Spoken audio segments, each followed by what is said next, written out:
Happy New Year. Happy fucking New Year. Hey, everybody. Happy New Year. Welcome, everybody. Acquaintance be forgot. Welcome, everybody, to the Fruitless Book Club. This is the January episode. Happy January, everyone. We're doing the whole thing. We're doing the whole song? Okay, all right. Will raise a cup of kindness yet for old lang syne. I'm gonna have so much fun trying to sync that in post. Yes, of course it is. It is, in fact, April. We had a busy beginning of the year for everyone, and so the book club got delayed a little bit. But hey, in the process, Chris got a house. Yeah, I'm giving poison ivy. It sucks. And Jake, you did a bar exam, right? Yes, and we find out if I passed at the end of this month. It's so fun and not stressful at all. We'll check back in at the beginning of the next book club. If you don't, just let me know who I need to go talk to. Yeah, we're gonna do some corruption. I'll just have some words. We're gonna fight the bar. This is part of Fruitless building. It's kind of like, I don't know. It's like criminal empire. Well, I'm building a criminal empire. We got to get lawyers in every state. You know what I mean? Like, we got to get our guys in. You'd have to fight a much larger criminal enterprise known as every state bar association. I'm going to say the United States government. Okay, well, that too. The federal fucking government. And boy, is the federal government a criminal organization. We got a book about that. Yeah, it's called Taxation is Theft. No, that's not. No, it's called Ramp Hollow, which has left-wing anti-tax sentiment. We'll get to that. We're talking about Ramp Hollow. Let me kick us off with our quote from Ramp Hollow. Privileging the needs of peasants, campesinos, and smallholders over those of capitalists means acting averse to some of our closely held assumptions. It means accepting the limitations of agrarians without viewing money spent on their betterment as a financial investment. The brutality of enclosure will only cease when we cease to regard people and landscapes as instruments of wealth. Freedom, in order to have any meaning, must include the freedom to live in a village and farm as a household with all its uncertainty. The question we need to ask of every migration from country to city is whether it originated from a government scheme or corporate gambit that so degraded a people's autonomy as to give them no choice. We need to know history in order to make policy. Otherwise, we might allow an old story to think for us, a story told for centuries that has never told the truth. Welcome to the Fruitless Book Club. You are listening to the fourth installment of the Fruitless Book Club, a podcast within a podcast where we read all those nonfiction books we've been meaning to read.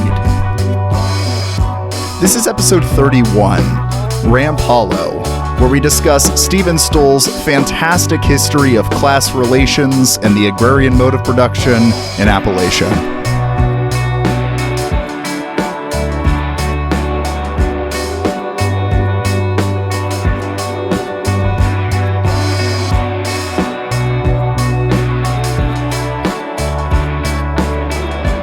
The only thing about this is I feel like the author of this book would feel a little bit too at home in the Midsommar commune. You know what I'm talking about? Yeah. He'd love to put that dude in a bear. He'd be like, this is an expression of culture of the Appalachian people. The federal government is trying to stamp out culture. Steven Stoll would love to put somebody in a bear. I don't think that's legally actionable as slander because he can't prove that I'm not right. That's true.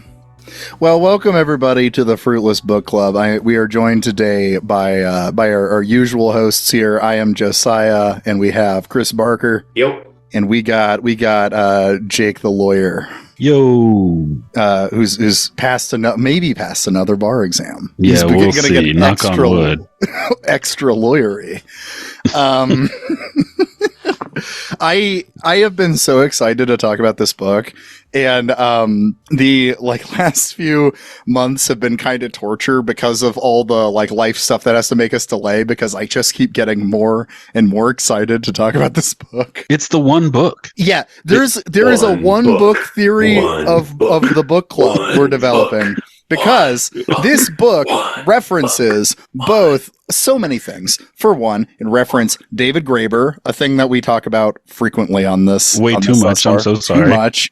We also have references to Mike Davis's late Victorian Holocausts in it. Yep. And we also have references to How Europe Underdeveloped Africa, the last book we did for the book club. Yep. This book made me feel like Stefan, from SNL. Did I hear the word? Everything. Wait, but did I hear the word Basque? Did he talk about? Did he ever mention the word Basque? No, I don't know. The Basques are kind of the Basque history of the world's kind of the odd duckling of the book club thus far, but I'm convinced will connect to the grand. No, it's still in the theme because they started capitalism. Oh yeah, I guess you're right. Yeah, because they're fighting. Right. Okay, you're right. Yep. We just really like books about the process of the development of capitalism. That's really been our thing. It has everything. It has slavery. It has racism. It has classism. It has the beginning of capitalism.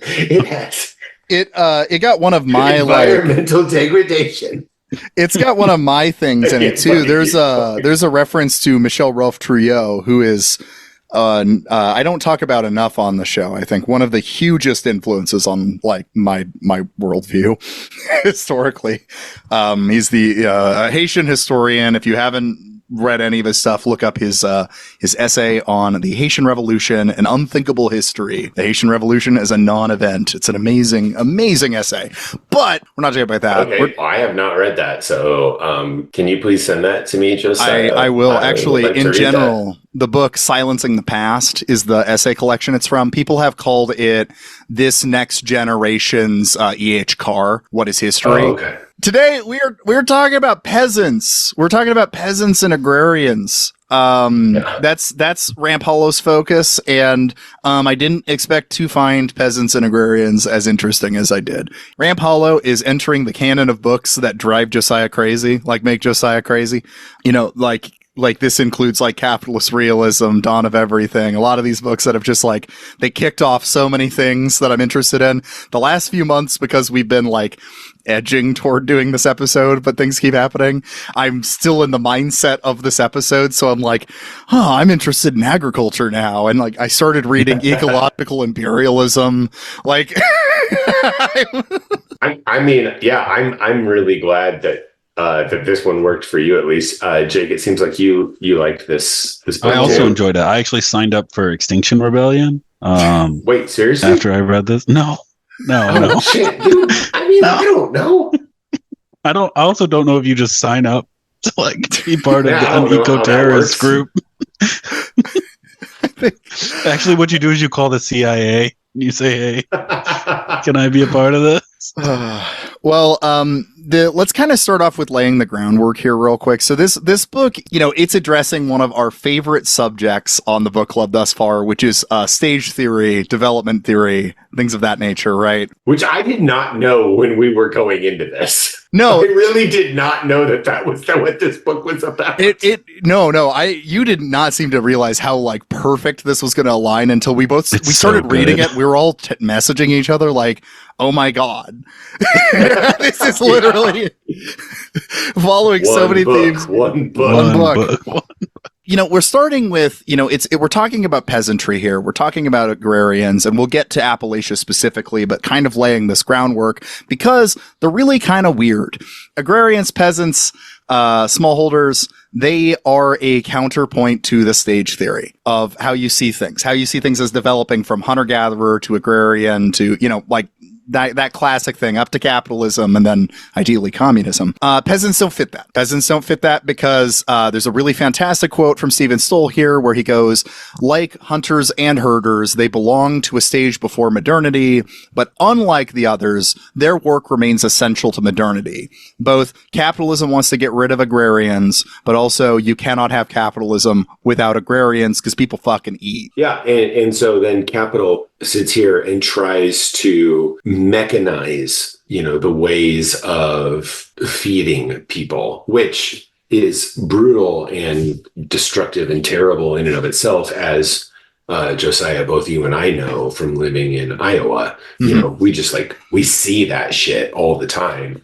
But they try to push agrarians out while they're modernizing. And that is the story of Appalachia, is to make agrarians not be able to live. Exactly. I also just want to throw in a quick aside here. While my co-hosts are pronouncing it Appalachia, I will stay strong and continue pronouncing it the correct way, Appalachia. And so I just want to let everyone know that I'm taking a moment to virtue signal, and I will be saying Appalachia.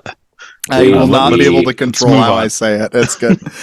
We've all got our own truth. And so Stoll kind of suggests that, country folk, people who live off the land, small agrarians, are kind of like a transnational, transhistorical class. Like, they exist kind of beyond any stage that, you claim that area is in. There is no model of organization that does not rely in some part on people who live off the land and then provide food for the center, the core. Yeah, and it's interesting because an agrarian is kind of the ultimate Marxian figure, like someone who's but also curiously ignored by Marx. Yeah. Yes. But someone who enjoys 100% of the fruit of their labor, like they get the entirety of their labor is for them. Yeah. So I think it's interesting that the goal of communism to give people's exploited labor back to them is sort of realized in Stoll's Agrarian. It's very fascinating. We'll get to it. It's a little bit romantic, but and maybe not entirely feasible. It's almost Jeffersonian, but that can wait until maybe later in the podcast. But yeah, I just think it's interesting that he presents this figure that, like you said, while ignored by Marx, is kind of the ultimate Marxist. Yeah. But those on the left have really struggled to talk about rural people, at least in recent, maybe not historically necessarily. So much for the tolerant left. But yeah, nowadays... Well, the tolerant left fucking sucks talking to country folks. They're not good at it. An absolute bugaboo for me for years. Anyway. Absolutely. We'll get to that. But the left is shit at talking to country folk. They are and this is your online leftist communist type is much more interested in the hammer than the sickle. You know what I mean? Mm-hmm. But you need both. Yeah. Mm-hmm. I was workshopping that line. Hey, that was really good though. I like that. Do we need to do more workshopping, or I feel like that was a pretty good one. I'm content with that. Another couple things I want to establish before we get a little farther here that Stoll gets into is an important thing is that agrarians are always still tied to a market. A big misconception as we get forward, really big one, that subsistence farmers are subsistence. They just make enough to subsist. That's never been fully the case. There have always been markets. There have always been trading. This has always been around. This is kind of a debt thing we talk about, markets arise with the formation of the state, right? Maybe not be very technical. Markets with currency, but credit systems have existed prior to the existence of formal markets that like we would understand them, but that's a different discussion. And so basically the way this goes is the agrarian model is you're based around commodities you're producing. Some of those commodities you take to market, and via a currency or whatever, you get a little bit of money or a little bit of credit or whatever exists in that specific culture, so you can buy some extra shit that you need when you go back. That's kind of always how it is. You live on your own, but occasionally you'll produce something. So in Appalachia, we'll get to this, it's whiskey. Whiskey was the big one during the colonial period. You would brew some whiskey at home, you'd go, you sell it, you get some money with that, then you can buy some maybe nicer tools or something. And then shit happened. But what if the government wanted a piece of that and wanted to enforce the use of its own currency? That'd be crazy. Wouldn't that be generate a tax base? I'm sorry. I just it's distill. You don't brew whiskey, Josiah. Oh, yeah, you're right. You brew beer. I know that. Whiskey. I don't know why I said, whatever. I just brewed whiskey the other day. No, you're right. You're right. I don't know why I said that. I'm sorry. I'm being an asshole. No, you're good. And so, but in the capitalist mentality, these agrarians only start becoming actually productive, actually worthwhile to be alive to the capitalists, is when they switch to a civilized stage. And what that is growing huge surpluses, selling most of what they make, so they have money in order to buy the food and necessities they need, and participating in the market. That's the goal of capitalism, is to make agrarians that way. We'll get to more of that later, but I think that's some of the good groundwork here. Is that the reality is agrarians are a weird thing. They don't fit into stages. They don't fit into a lot of economic theories. They're just strange. And to deal with that strangeness, a bunch of people in England in the 16th century were assholes to peasants. And that's where our story starts. Checks out. And they do this via the process of enclosure, which I believe is where Steven Stoll's his academic career started, writing about enclosure. Mm-hmm. And enclosure here, this is one of the big revelations from this book to me that changed how I look at a bunch of stuff. So the basic process of enclosure was the taking the English countryside and making it into private property, into land. Yeah. Parcels. Mm-hmm. Yeah. Yep. And this is different because, people act like private property is some sort of transhistorical concept. It's not. Prior to this, what you had was rights and titles, and then the commons, right? And that's a piece of a document that's not saying you own the land. It's saying you have the right to do these things on this land. You have the right to control this aspect of the land. And the commons is the part of the land that nobody gets to own. These are things like, in England, it would be the wetlands, places where, you can't really wants it anyway. Nobody wants it anyway, but everyone who lives around it is using it. What they're using it for is collecting things that make rural life better.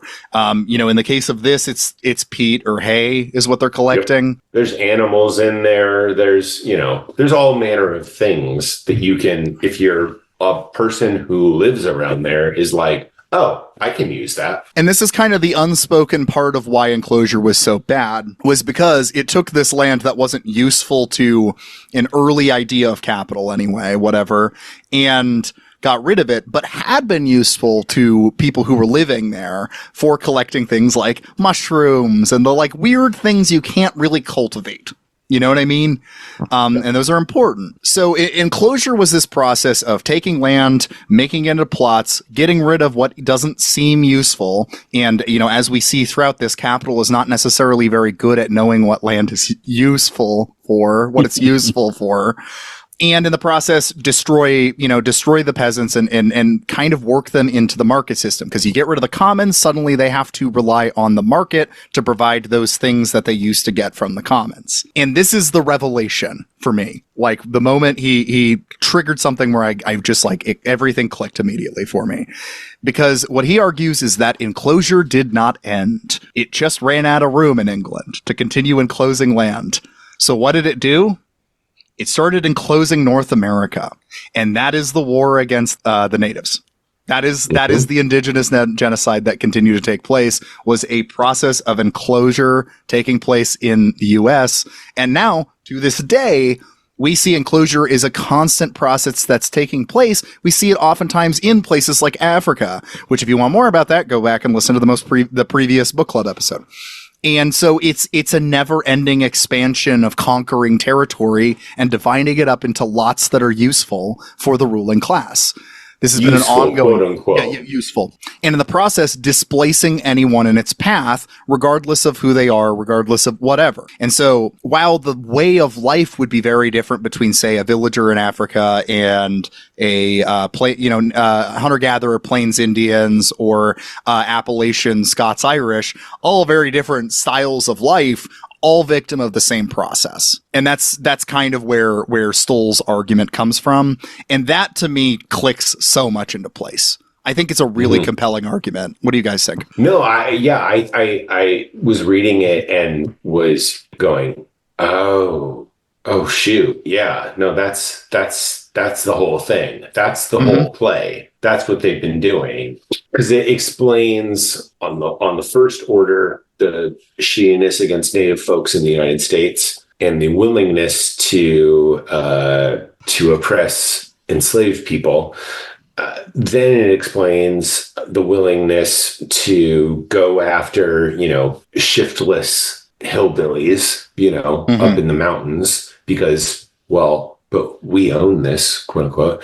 And then you look at, what they're doing, as you said, in Africa. But as has, we're just exporting this across the globe, in Africa, in India, in China, in everywhere of just like, no, land is owned by a person, or in many cases now a corporation, which is a person. Yeah. Legally, of course. Thank you, Matt. But it's like it's owned by a person. It's not just like a thing that people can be on.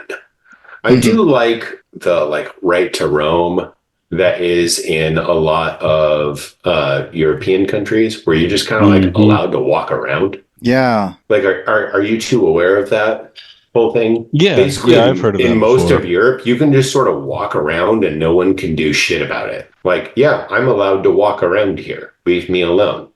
Like, I'm allowed to do this. Fuck off. Yeah. Yeah, that's awesome. If you tried to just walk into some fucking Wyoming ranchers, you'd get shot. You would die. Yeah, you would just be killed. They'd kill you. You're not allowed to do that.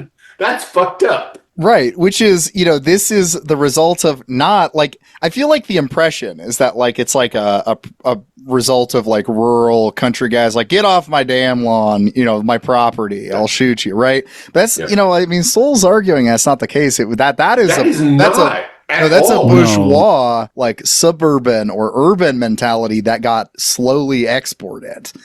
And if anything, that get off my lawn thing is, exactly like you were saying. It's a people.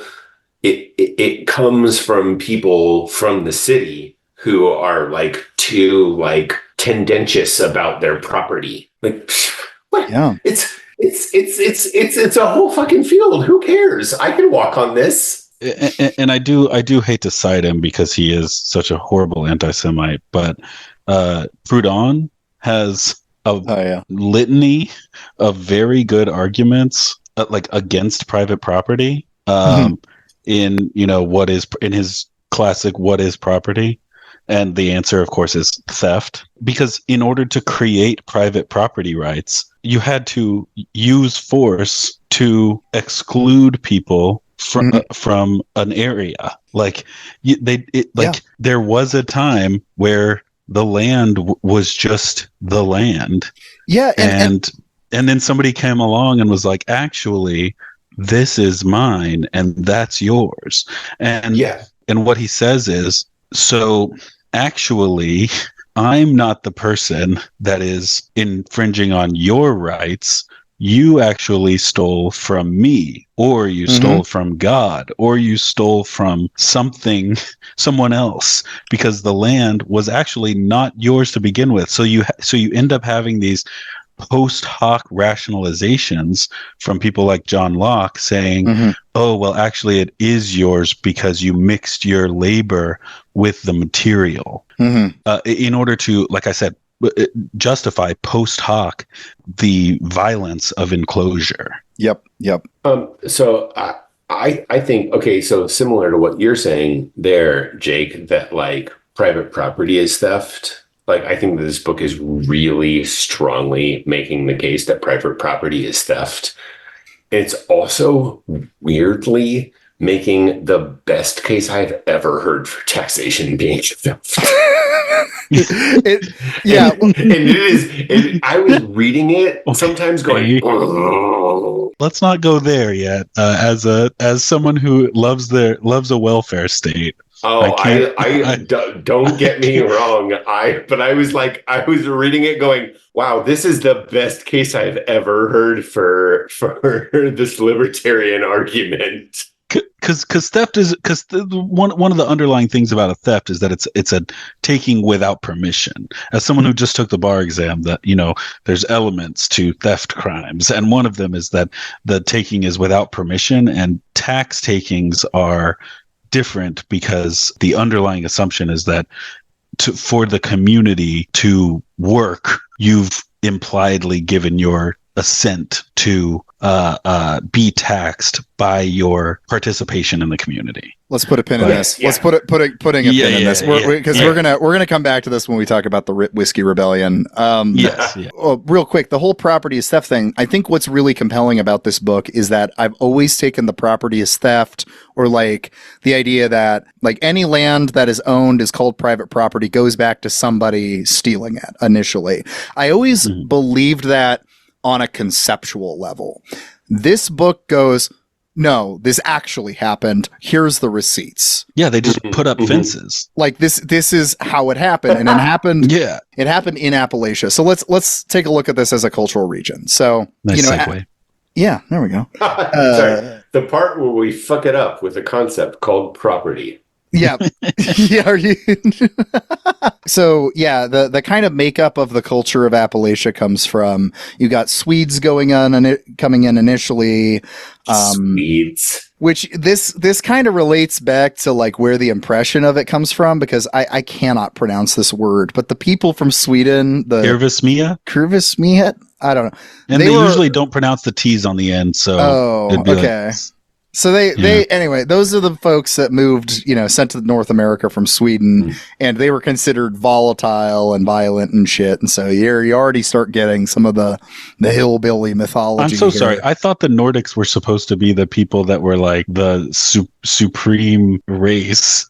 Right? What is the? Well, no. See, you got to understand. This is back when they were white, before the mountains made them not white. We'll get there. So that's calling ahead. You get after that, you get Finns as well. You get the Dutch, but then predominantly by the end of by the time of the Revolution, it's predominantly Scots-Irish. Don't ask how that happened. And of course, like what I appreciate about Stoll is that while he's sympathetic to Appalachians and to the South, he does not shy away from some of the horrific history that happened related to this. So let's also be clear about this. The process of them settling into Appalachia in the first place included skirmishes and massacres of Indians. On an almost industrial scale. And these initial settlers were kind of, understood themselves as a force of racial purification. So let's not like beat around the bush about that. And that's where I come from. Yep. And I mean, that's where I come from. So throughout this period, you've got kind of this weird thing developing where you have this like 2-tiered land system going on. So you have these white settlers that are actually living on the land in Appalachia. And then you have like out east, fucking George Washington being like, "Hey, but I own it." And like, no, you fucking don't. Yeah, there's the state endorsed. There's the enclosure, right? There's the who on paper has the deed to this land versus who lives in it, and those two things were really, really separate.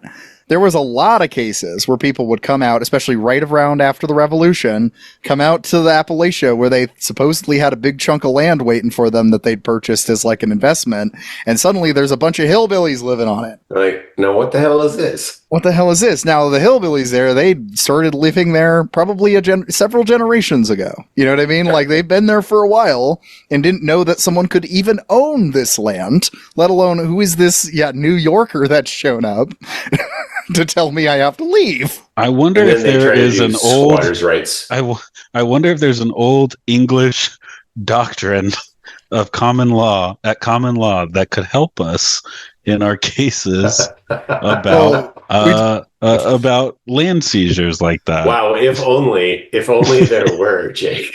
If only. And if only. Do you think that if you possessed do you think that if you possessed property continuously in a hostile manner, infringing upon the rights of the true owner, and if your possession was open and notorious so that the possessor knew or should have known that you were on the land, and that you actually and exclusively were in possession of that land, do you think that would be a good case for getting a court to say that land is yours? Well, if only the Supreme Court agreed with you, Jake. Well, as long as you do all those things for the statutory period in your state, you too could possibly gain title through not gain title, court decides no. But you could succeed in an action to quiet title against the true owner under a theory of what's called adverse possession. And all of this to say, this all connects really nicely because this is where all those weird squatters laws come from, was this period of American history, because there was a divide between who owned the land and who actually lived on it. So this is why squatters' rights is actually a really important legal thing, because it means that if you're out, like someone's out in a rural setting just living off the land and they've been there for a long fucking time, and then some speculator decided that they sold the deed to that land to someone, that they have some legal precedent to fight them and be like, well, I live here actually, and so I should own this land if anyone owns it. And what's interesting, this is still a kind of ongoing battle. Interesting connection. This is a battle going on in Florida right now with Ron DeSantis. He's trying to abolish squatters' rights, and it's getting framed primarily as these like property rights crises where like, oh, people are stealing fucking houses away from people. That's not what's happening. What's happening is landlords are having people will be living on abandoned homes, and then the owner will be like, get out. I'm the landlord. So like this is an ongoing thing, and it's all connected back to this old history. Imagine having the gall to call yourself the lord of something, especially land. The lord. Yeah, that's fucking blasphemous. I'll say it. Yeah, calling yourself the lord of the thing that God made, land. Fuck you. Anyway, so this is but all of that unironically. But I'm saying this in an ironic tone, but I mean it 100%. You can't own land. No, I agree. No one should ever be able to call themselves the Lord. Only God can call himself the Lord, and I don't think that the Lord exists. Good. Yeah, there we go. So there's no one who's allowed to say that shit. Yeah, that works. This is a point of agreement. I think that's a good rule. I think you can't call yourself a lord unless you are God, and for the atheist that means no one can say it, and for the Christian that means only God can say it. No one. There we go. Else. We figured it out. I think we've just kind of accidentally done Friedrich Nietzsche. So during the Revolution, Virginia granted a bunch of land to soldiers and politicians and financiers, and that land happened to have people living on it. One of those cases was a man named. One of those people happened to be named George Washington. Was one of these people that received a bunch of land and then came out to the mountains and just fucking kicked all these people off, dragged them through a horrific legal battle to get them. He refused to even sell the land to them. They raised the money to try to purchase the land off of him and refused. It was just a giant dick to people. Who would have known that somebody who owned slaves would be a giant dick? I actually kind of love the way Stoll goes after the Founding Fathers, because his criticism of them almost feels like he's saying that the Founding Fathers are un-American. It's true. It's literally, it's literally true. They were like English dandies. Yeah, they're little aristocratic brats. Fuckers. Also, those people living on Washington's land, quote unquote, it probably had an extremely good case for adverse possession. Yeah. Unfortunately, their land just happened to be owned by the God King of America. That's right. Well, and I mean, and this is not an uncommon thing as the frontier moves farther and farther west. Like there is a lot of land out when I was doing a history internship in Denison, Iowa. And one of the things I did was briefly run out to find this lot that had like a historic marker on it because it was a lot of land that Lincoln owned. But the fun fact is Lincoln never fucking visited it. He just owned a fucking piece of land in western Iowa. You're telling me Abraham Lincoln was a landlord? Yes. Why? Why did he own it? I don't know. This is what they do. And then they show up to their land and they get fucking mad that there are people living there. Whether they're hillbillies or Native American. Anything in Iowa. Why would you buy anything in Iowa? That's a whole, we should find a Midwest book similar to this at some point and talk about it because there's a lot there. But pulling us back to the Wheat Hollow, Soy Hollow, no, Corn Hollow. Corn Hollow. Oh, that's good. Yeah. I mean, Corn Hollow. I mean, yeah. There's some connections that I think Chris and I will make as things go on. But no, around this time, the Appalachians, most people had a pretty negative attitude toward them. They were, most of your American figures saw them as backwards and violent and scary country folk.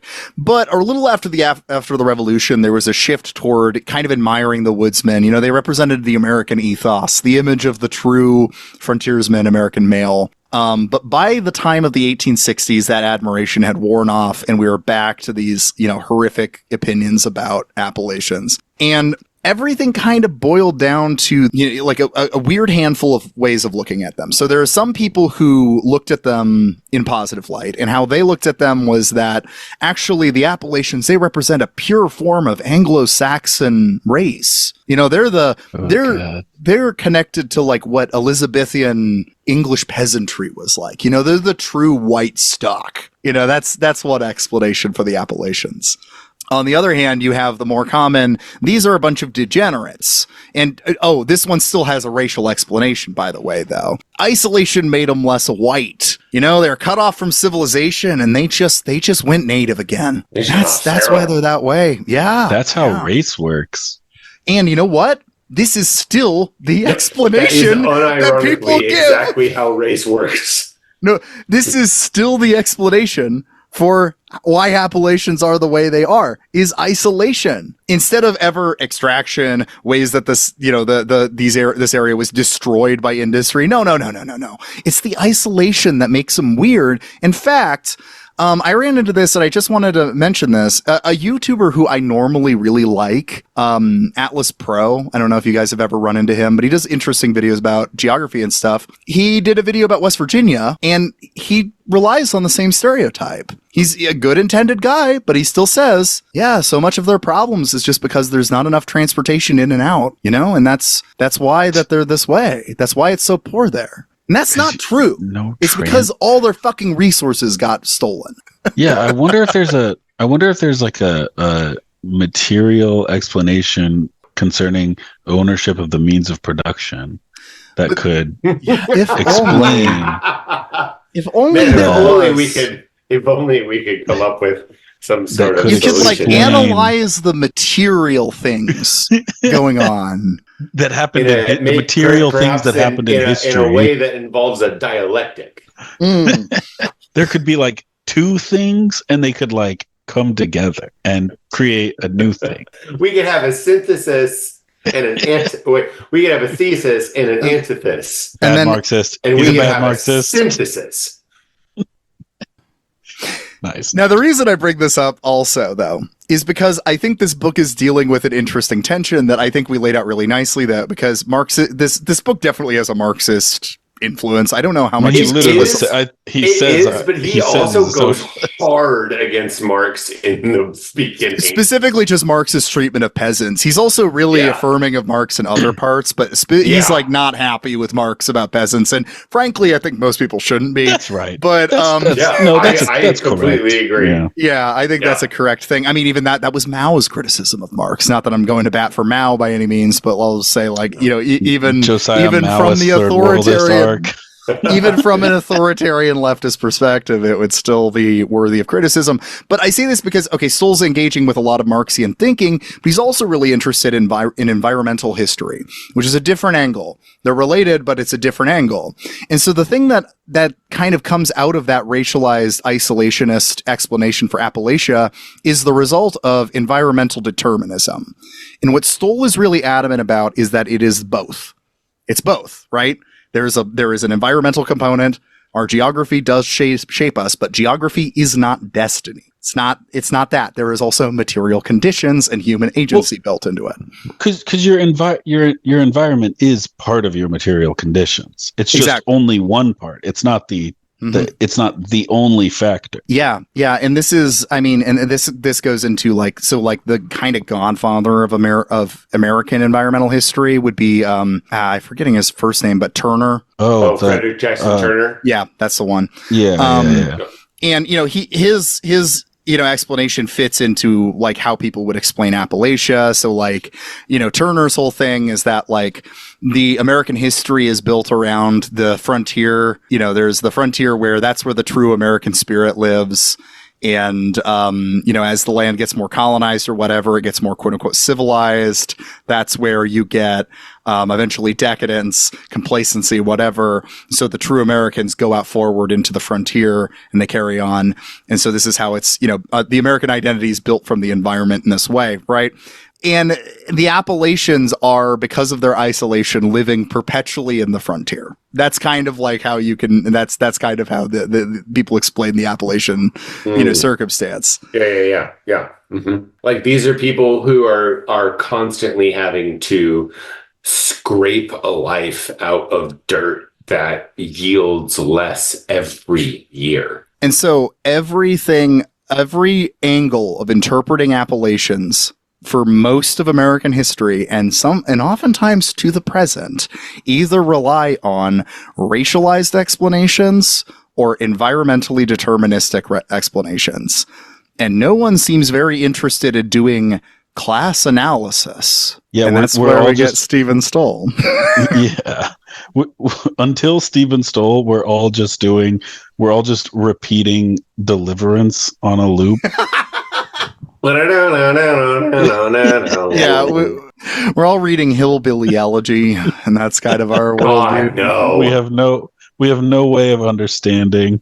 I don't know. Maybe I just missed it. I don't think he references that. Had that Hillbilly Elegy? Yeah, he does. I just missed it. Yeah. He referenced it really briefly. What he basically says is, the memoir is really moving in the aspects that are about how hard it is to be in Appalachia, but he turns on his fellow Appalachians pretty fucking fast once he leaves. That's kind of his. I've read the book. That's correct. Completely accurate rendering of J.D. Vance and his whole fucking shtick. What a piece of shit. You, fuck him. Huge piece of shit. Fuck that guy. Fucker. We'll come back to that, I think, too. We'll just do a redacted on him. Last thing about Appalachians, though, is they do fit into the peasant model. And this is what Stoll's big thing is we need to consider Appalachians, the American peasantry. And, not just Appalachians, but, they're being a perfect example of this. They rely on a household mode of production prior to, extraction. They relied on, subsistence, makeshift, self-provisioning, all these things that are peasants everywhere else. That's what you consider as a peasant. No one claimed more than 400 acres prior to the enclosure of Appalachia because more than that is sinful, which would be correct. And they also relied on runs, coves, and hollows, little wrinkles in the landscape that are bad for agriculture. I believe you mean hollers. Hollers. They are bad for agriculture.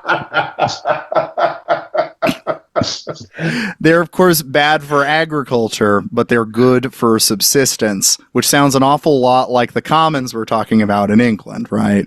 Yeah, I mean, I've only been out here for a couple of years now. Jake has considerably more experience with this stuff than I do, but like, yeah, like you can't farm in this stuff, but there's lots of animals up in there. Mm-hmm. There's lots of stuff you can get. Yeah, there's space to hunt. There's, weird little, like, where the title of the book comes from is ramps. I had to look those up. But they're like weird wild onion kind of things, right? Yeah, yeah. And then, of course, ramps grow in hollows. And so one of the few things that does grow in the hollows and the coves and, in the weird mountain region as well is rye, which is why it was really useful to grow rye to make whiskey to sell for money, which, hey, leads us into some history. Rye whiskey makes the bed sound better, makes the baby cuter, makes the sound sweeter. Oh boy, rye whiskey makes us. Wait, do you guys this elevator ride is so nice. I know that song. I've heard that song. Sorry, that's a song by the Punch Brothers. Hell yeah. It's called Rye Whiskey. It's good. Kind of now we're going to dive actually into the history now. This is a lot of groundwork, I know, but he gives a lot of conceptual groundwork. So now we get he really does. I was like, man, get to the fireworks factory, brother. So this is just reflective of how the book is. But yeah, one of the big things that he starts out with is talking about the Whiskey Rebellion, Shays Rebellion, this kind of, and actually a number of other insurgencies that often are just treated as individual things. But when you line them up all together, it becomes pretty clear that basically between 1676 to 1799, America was in a non-stop peasant revolution. Yeah, I feel like, very interesting. We don't hear more about that. You literally just hear about well, sometimes you hear about Bacon's Rebellion, and then you hear about Shays Rebellion, and then they're like, and then everyone was okay with taxes. Yep. Shays Rebellion was just when the federal government realized it needed to be a little stronger because the Articles of Confederation, they'd had too much, blah, blah, blah. That's it. No, that's not what happened. Yeah, there's a lot more. One, the Articles of Confederation did suck. No, they did suck. And two, it's just, we were in like a consistent state of peasant rebellion. And then it just so happened that when the aristocrats rebelled, they won. Yes. I mean, look at this list real quick. There's a list of just that he provided. I just copy and pasted from it. Whoops. Bacon's Rebellion, Virginia's Plant Cutter Riots, the Jonocular Wars, the Jersey Land Riots, the Colonial New York Anti-Rent Riots, the Paxton Riots, the North Carolina Regulation, the Vermont Insurgency, Shays Rebellion, and John Fry's Rebellion. When you place all those together, there was a peasant revolution going on. And with Shays Rebellion specifically, there's that part where it's He says, it's often said that Shays Rebellion moved the revolutionary leadership to establish justice and ensure domestic tranquility, but it did not move them to address any of the reasons given by the farmers for their insurrection.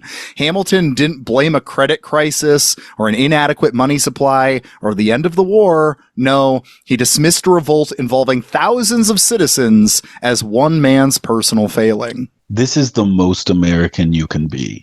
To see people upset about something to the extent that they riot about it and go, actually, let's not address any of the underlying issues. Yeah, this we see the initial force of replying to collective crisis with individual personal failing as the explanation at the very founding of this fucking country. Literally hey, why don't you pull yourself up by your bootstraps? Yeah, why not? Ignorant little shit. Literally from the founding through the riots of 2020 through the present. And it's entirely the result of, we like to pride ourselves in our revolutionary history. But we're not. You know, we love putting down revolutions. We did it once. We did it once, and those revolutionaries were all basically aristocrats. They basically wanted a monarchy without a king, was fundamentally kind of how they wanted things structured. That is kind of something that I wanted to say, because Stoll even indulges in this, where he's like, the revolutionaries became like the new aristocracy. And it's like, no, they were already the aristocracy. Yeah, that's a good point. They weren't like the founding fathers of this country were not like some by and large, of course there were some, but by and large, they were not these like hard scrabble people who constructed their homes from pebbles and shit. Like, they were rich people who were mad that England was making them pay money. Mm-hmm. And they didn't want to pay money to England anymore. They are rich folks. And okay, sure, they were revolutionaries, and I guess I'm glad that they did it because it's nice to live here. But the American Revolution remains incomplete. That's the position I have, because the period after the American Revolution is a really fucking weird period that our history books growing up do not like to talk about too much, aside from throwing Shays Rebellion and a couple of those things in, right? Yeah. But because when you start really focusing on it, what you can see is that there was a revolution, a bourgeois revolution, aristocratic one, maybe, whatever, however you want to frame it, and then there was the desire for a popular revolution, for a social revolution, and it got quashed. It got destroyed. The revolution. And then we had a second bite at the apple at the end of the Civil War. We had another chance to do it. We got a chance for Revolution 2. We had 2 shots. We had 2 shots at this thing. We keep fucking it up. No, so the post-revolutionary aristocracy, aka the founding fathers, you have 2 kind of different wings of how they would think about what they wanted. Hamilton wanted taxes. He wanted a centralized government, as you all know from, I don't know, AP history or whatever. Jefferson, wanted things more decentralized. He, in theory, was an agrarian, although, how he wanted to go about that was by exterminating every single indigenous American.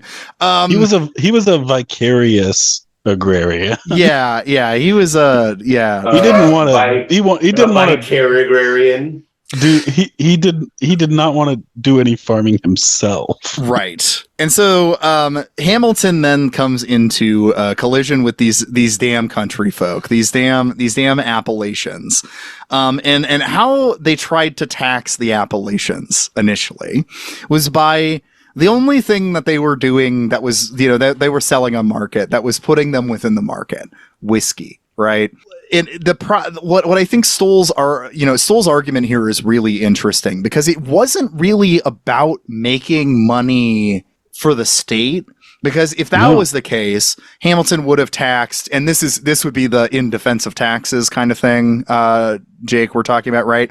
If Hamilton was invested in taxes, he would have taxed salt, tobacco, things that people with money had. But no. Yeah. He went after the whiskey, and the reason was it wasn't to make money for the state. It was to get them to be part of the market. Yeah, to create taxpayers. Yes, it's literally the story of markets from the beginning of markets, that you use violence and force and coercion to make people use a currency that will bring them in, so that they can pay taxes. Yeah, or subject them to taxes, so that they have to use your currency and participate in your market. Stoll goes as far as to say that this taxation, this whole dispute, is what made America. In a lot of ways, because, he said, argues the Constitution created the government of America, but the tax on distilled spirits is what created a territorial republic. is what made it a proper empire.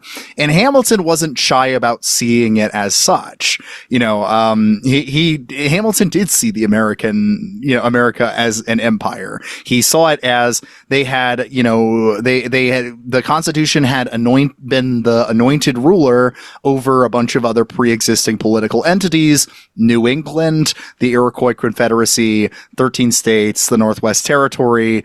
These are all the things. It's in his mind. It's like we conquered them. You know what I mean? Now this is the land that belongs to the empire. Yeah, I think it's well, I don't know.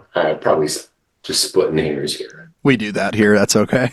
Yeah, it seems to me more like the idea is that taxation delineates the limits of your control.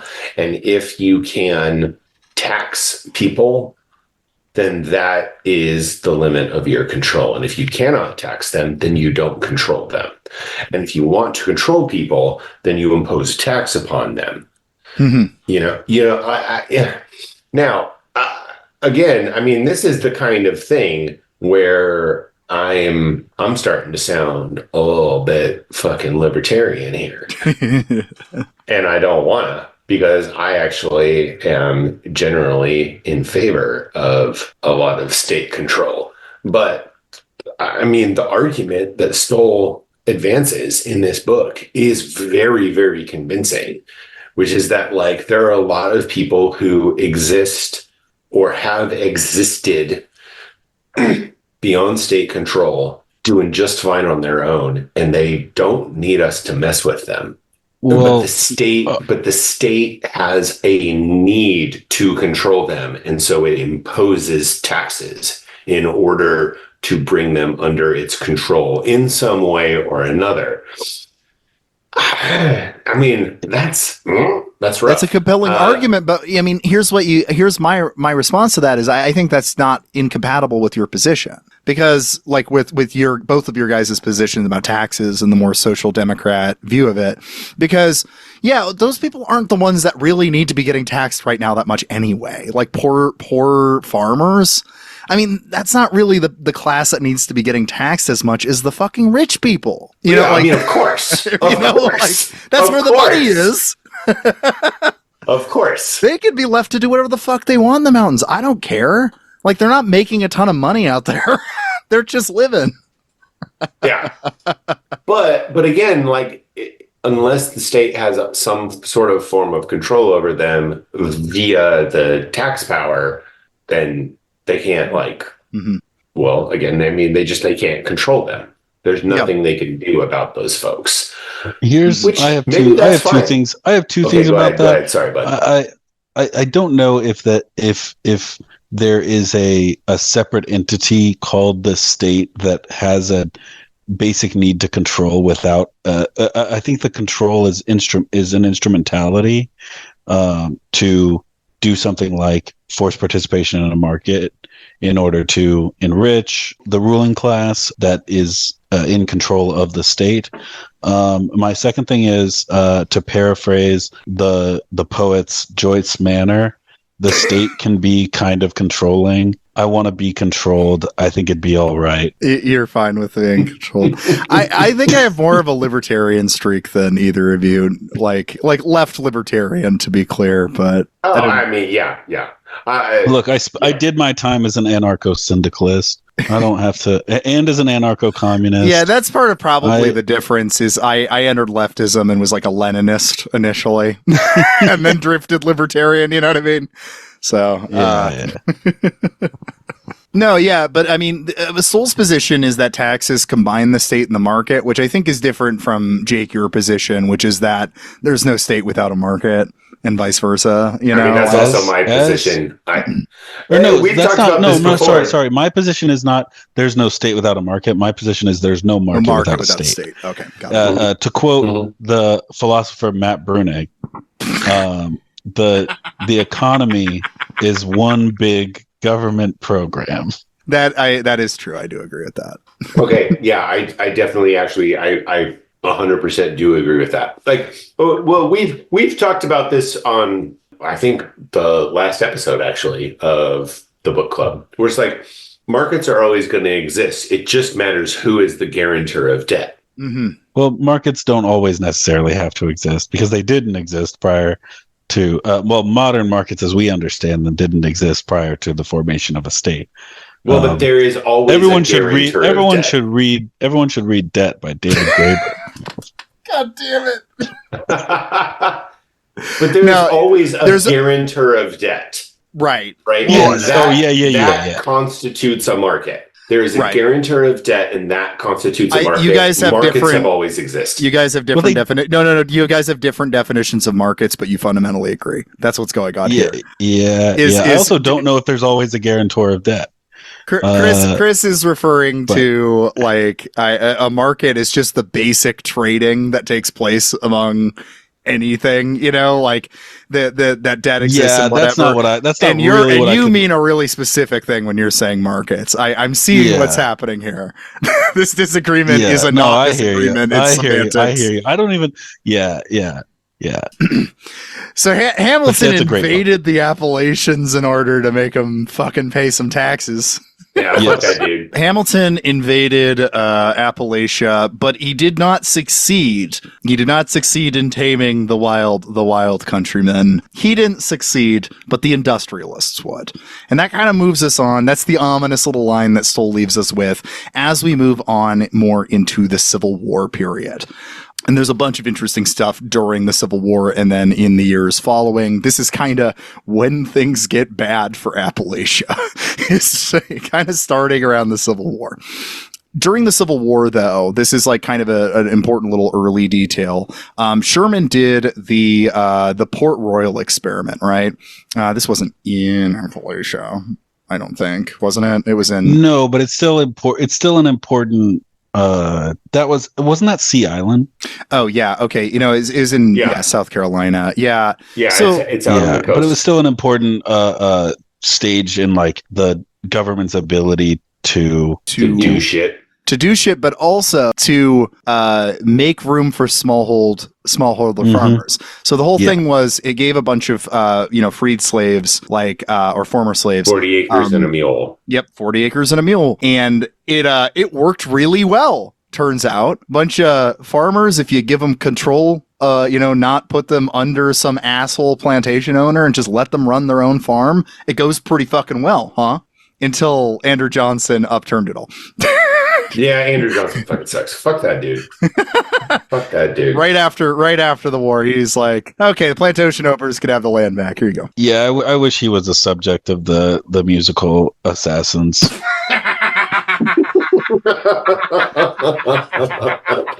And yeah, I mean, the Civil War is really important for a couple reasons here.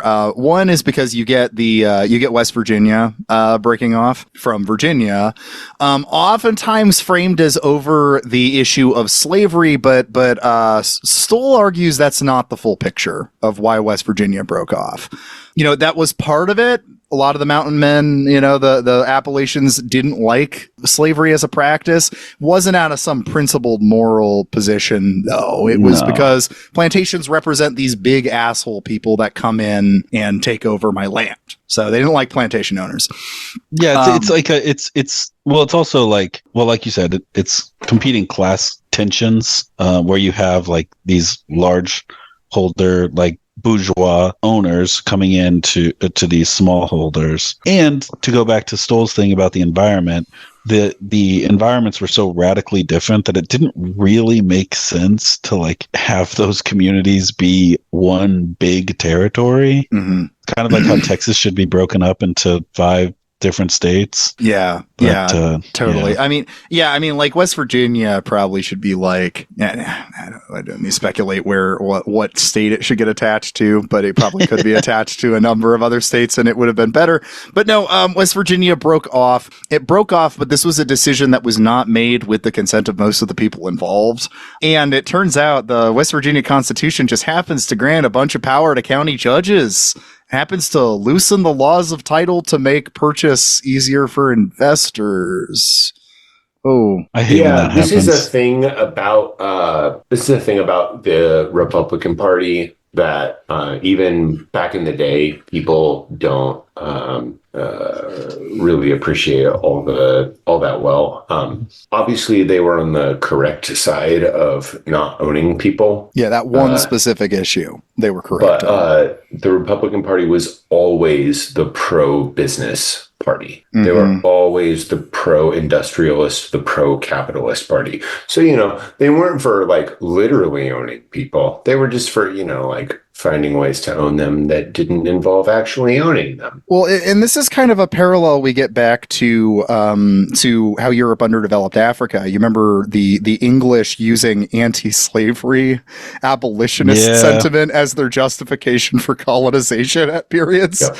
Go back to that episode to listen to that. Legendary. This is a similar thing, right? Is like, the interests of the North weren't good just because the South was the most bad in this war. The interests of the North were, well, we want industry down there. We want, you had some good folks in the Republican Party. Thad Stevens, right? The radical Republicans classic. Were the radical Republicans, like obviously, unimpeachable, but like the vast majority of them were just like lickspittles of capital, honestly, who just were like, I don't really like the idea of owning people. Well, you can't own people because good for them, good for them. I'm glad you didn't want to own people. That's good. But also, but like, and part of that comes from the correct moral sense, but it also comes from those people should be able to freely contract to sell their labor. I should be able to make money off of them. No, you should be able to make money off yourself. And this is the big process of what took place after the Civil War is the process of trying to get black agrarians now freed to work for wages again. Like get put back under a white owner of some sort. And if you read Black Reconstruction, Du Bois has a whole fucking talk about this. Yeah, there's been in recent years this attitude, like talking about like wage slavery and that as like an offensive comparison. And it's like, no, Du Bois, like Frederick Douglass, like a lot of people were making this comparison. This is an old comparison because it's true. It's what like white plantation owners did to recapture their labor. It's literally the move. Stoll pointed out that I believe it was in North Carolina where groups got together and like agreed amongst each other that they wouldn't rent or sell land to African Americans. What they agreed to do instead was hire them at extraordinarily low wages to be farmers, sharecroppers, etc. And oh god, it's just and me trying to explain to conservatives that there's no real difference between that and chattel slavery, and they're like, no, you don't understand. They contracted. They were free to sell their labor elsewhere. No, they weren't. They were displaced. They were often, and this is important, like vagrancy laws is important to this as well. Vagrancy laws and squatters' rights. This is the abolition of squatters' rights back to where we're at. Like this is back from the beginning. This is how it was used. You use vagrancy laws to say that this guy who's living on his farm, this black guy who's living on his farm, you're only allowed to be one place. Yep, this freed black man is own a farm, but you know what? Technically, some guy out east owns that farm, so you're under arrest. You're a vagrant, and hey, while you're under arrest, do you want to build this railroad? And by do you want to build this railroad? Do you want to build a railroad? Yeah. No, we got a gun pointed to you. Build the railroad. Shit! God damn it! That was good. But it's so sorry. No, but it's we've got a gun pointed to you. Build the railroad. Like slave. This is classic. This is like, most people who know a lot about mass incarceration are aware of this, but if you're not aware of this is how slavery lives on. One of the many ways in which slavery lives on in the U.S. to this day. There is still labor being done with either no or very little, small, tiny, under the minimum wages. Yeah, and it's so overt. It's so overt because some prison in Alabama, which has just the most horrific prison conditions in America, will enter into agreements with nearby industrial farms and lease convicts to work on the farm. Lease. And when they're drawing up that fucking contract, I don't know how you don't read the word lease about a human being, about a person, and not immediately pull out your Tonto and open your stomach. Like, right. Like, how do you not commit ritual sacrifice because of the evil that you've done? I said because capitalism. Because capitalism. And this is the process of recapturing black labor, destroying just inputs and outputs. Destroying basically the ability for there to be black farmers in this country. You know what I mean? Like a big part of why rural settings are so white is because black people got chased out. It's not like natural, like it's not like, oh, as black people happen to live in cities. Yes. And historically, like there was a lot of black farmers, especially right afterwards. Yeah. A lot of black farmers after the Civil War, but they slowly got chased to the cities. Like this is, there's this history. So and then you get pushed off of land into cities. And then when you're in the cities, the people that are there get scared because you ask them for civil rights, and then they leave and take all the money with them. It's just out into the suburbs. Yep. Yeah. It's just like the suburbs that they created specifically so that you couldn't be there. I just saw an incredible diagram that showed the layout of Houston, Texas, like the metro area of Houston, Texas, and a productivity map of the entirety of Houston, Texas. And there's one place where all the productivity happens, and it's in the core, it's in the city. And then for some reason, everyone just lives everywhere else, and they take that money out of the city and they take it back to their little hideaways and their little white enclaves, and the city rots. And then they're like, oh my God, I can't believe Houston's going downhill so much. I wonder why that is. These motherfuckers. And I mean, the suburbs were they were an explicitly racist thing. The book, I'm blanking on the author, but The Color of Law, lays out. Oh shit! Hold on, I'll look it up. Okay, he lays out that it's not de facto. It wasn't even de facto. It was de jure. Like existing. Richard Rothstein. Richard Rothstein says. He says, fucking great book. There are homeowners association documents in effect today that still, maybe it's not enforced, but it's still on the books, still says black residents can't live here. So this is you can't enforce it. There's a Supreme Court case that says you can't enforce it. You can't enforce it, but it's there. No. Yeah, well, yeah, it is there. It's bad. I think that the idea is, we're not going to. We're too lazy to remove it since we don't actually have to. Yes, because we can't do it anyway, which is like still no. It's really not bad. That they're too lazy to remove it. It's that they're waiting for. That's Court true too. Yeah, maybe they're waiting for. It's like a trigger law. Yeah, pulling us back on the subject. Yeah. Sorry. No, you're good. You're good. They're really racist, and they're just waiting to be able to do it again. Pulling us back in a wonderful transition. Hey, speaking of Supreme Court decisions, one that's really important to this fucking thing. It was actually the Iowa Supreme Court. Hey, shout out. That's me. Dillon's rule. Which I had this one. I have this dog-eared. Yeah, this is like, God damn it, Iowa. Yeah, every time Iowa shows up in this, it's really awful.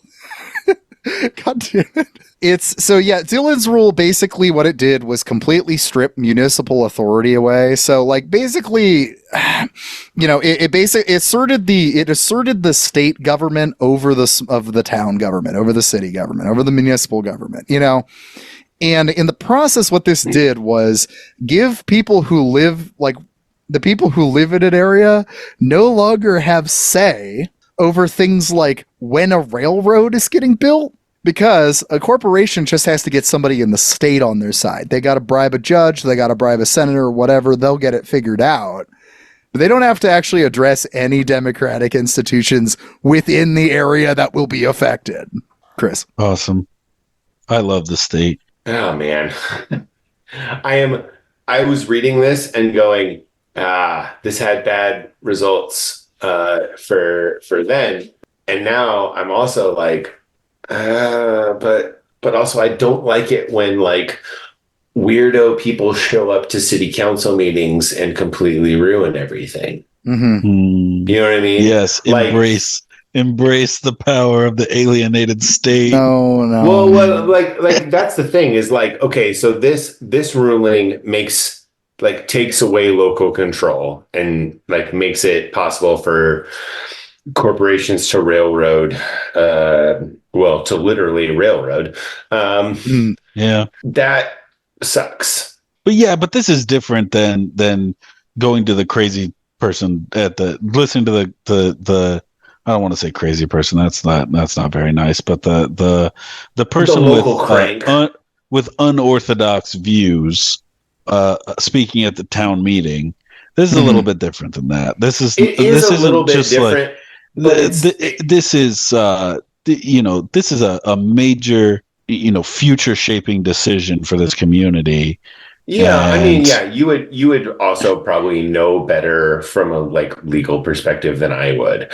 But there is just like a part of me that is like has been to like neighborhood meetings, and like school board meetings and city council meetings, and it's just like, why is this like shut the fuck up?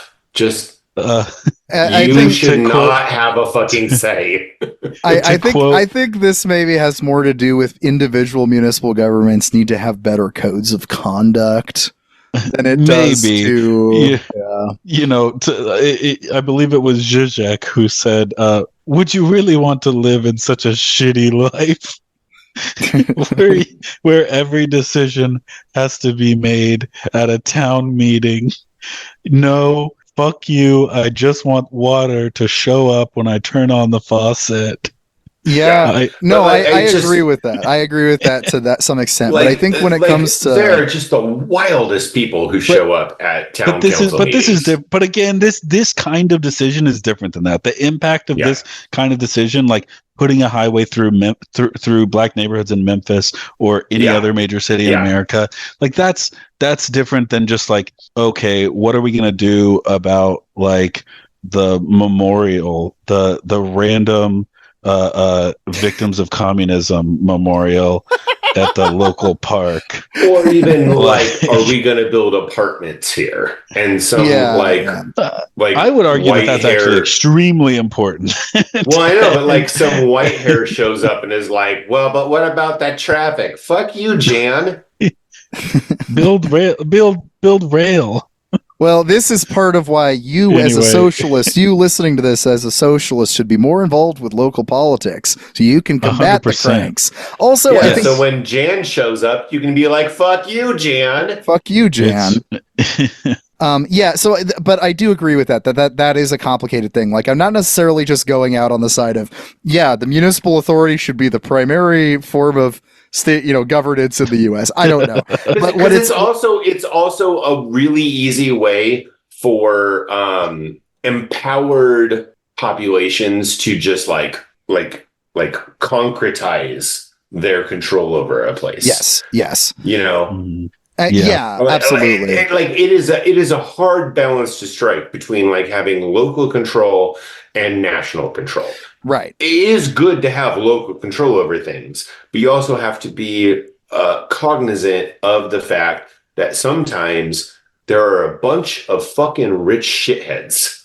Well, and they can just control stuff. Well, but I think this is what's important to this is I don't know to what extent Stoll is completely saying, like, for instance, taxes are inherently bad or that municipal governments are the primary thing of government. What I think he's saying is, and looking at the historical context, the reason these things happened, though, they weren't about like those discussions of whether taxes are worth it or not. They were about trying to pull people into being controlled by the government at the time. And and when it comes to the municipal government, it wasn't about like this abstract discussion of what municipal government's role is. It's about getting rid of the roadblocks for. I mean, he clearly thinks taxes can be used for good and should be used in targeted fashion, given his legal proposal at the end of the book. And so, but anyway. And so this all of these concepts get, applied into Appalachia. So what we're seeing here is the whole capitalism periphery dichotomy that happens, globally through colonial empires is happening in a microcosmic little form here in Appalachia. You got all these people that are living in Appalachia, just, away from quote unquote civilization. And then those civilizers start realizing that there's valuable minerals below their feet. Oh, God. Some fucking Confederate goddamn general looked at a piece of mountain and went, hey, I bet there's a bunch of coal in there. Stupid ass motherfucker. Wish he died. What an ominous comment from Stoll with that part, too, because this is before he gets into the proper coal thing. So he just mentions the Confederate general saying that and says, this is the prologue.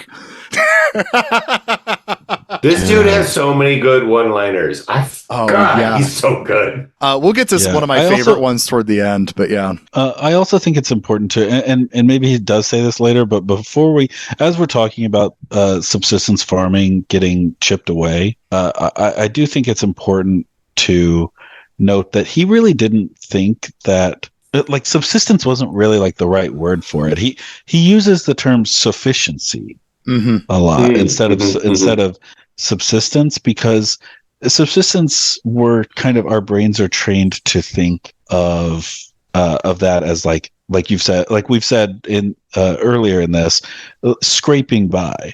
But when you talk to people that lived in Appalachia, they would say that they had plenty until the coal company came with the world's largest shovel. Yeah, until everything got taken away from them. Well, and this actually kind of transitions nicely into part of this whole thing, too, because, the second half, like post the Civil War, is a really weird period because, we've got more like the policy aspect stuff we're talking about, but this is also where, like, a lot of the big, like, transcendentalist writers come out, like Thoreau and stuff like that are writing.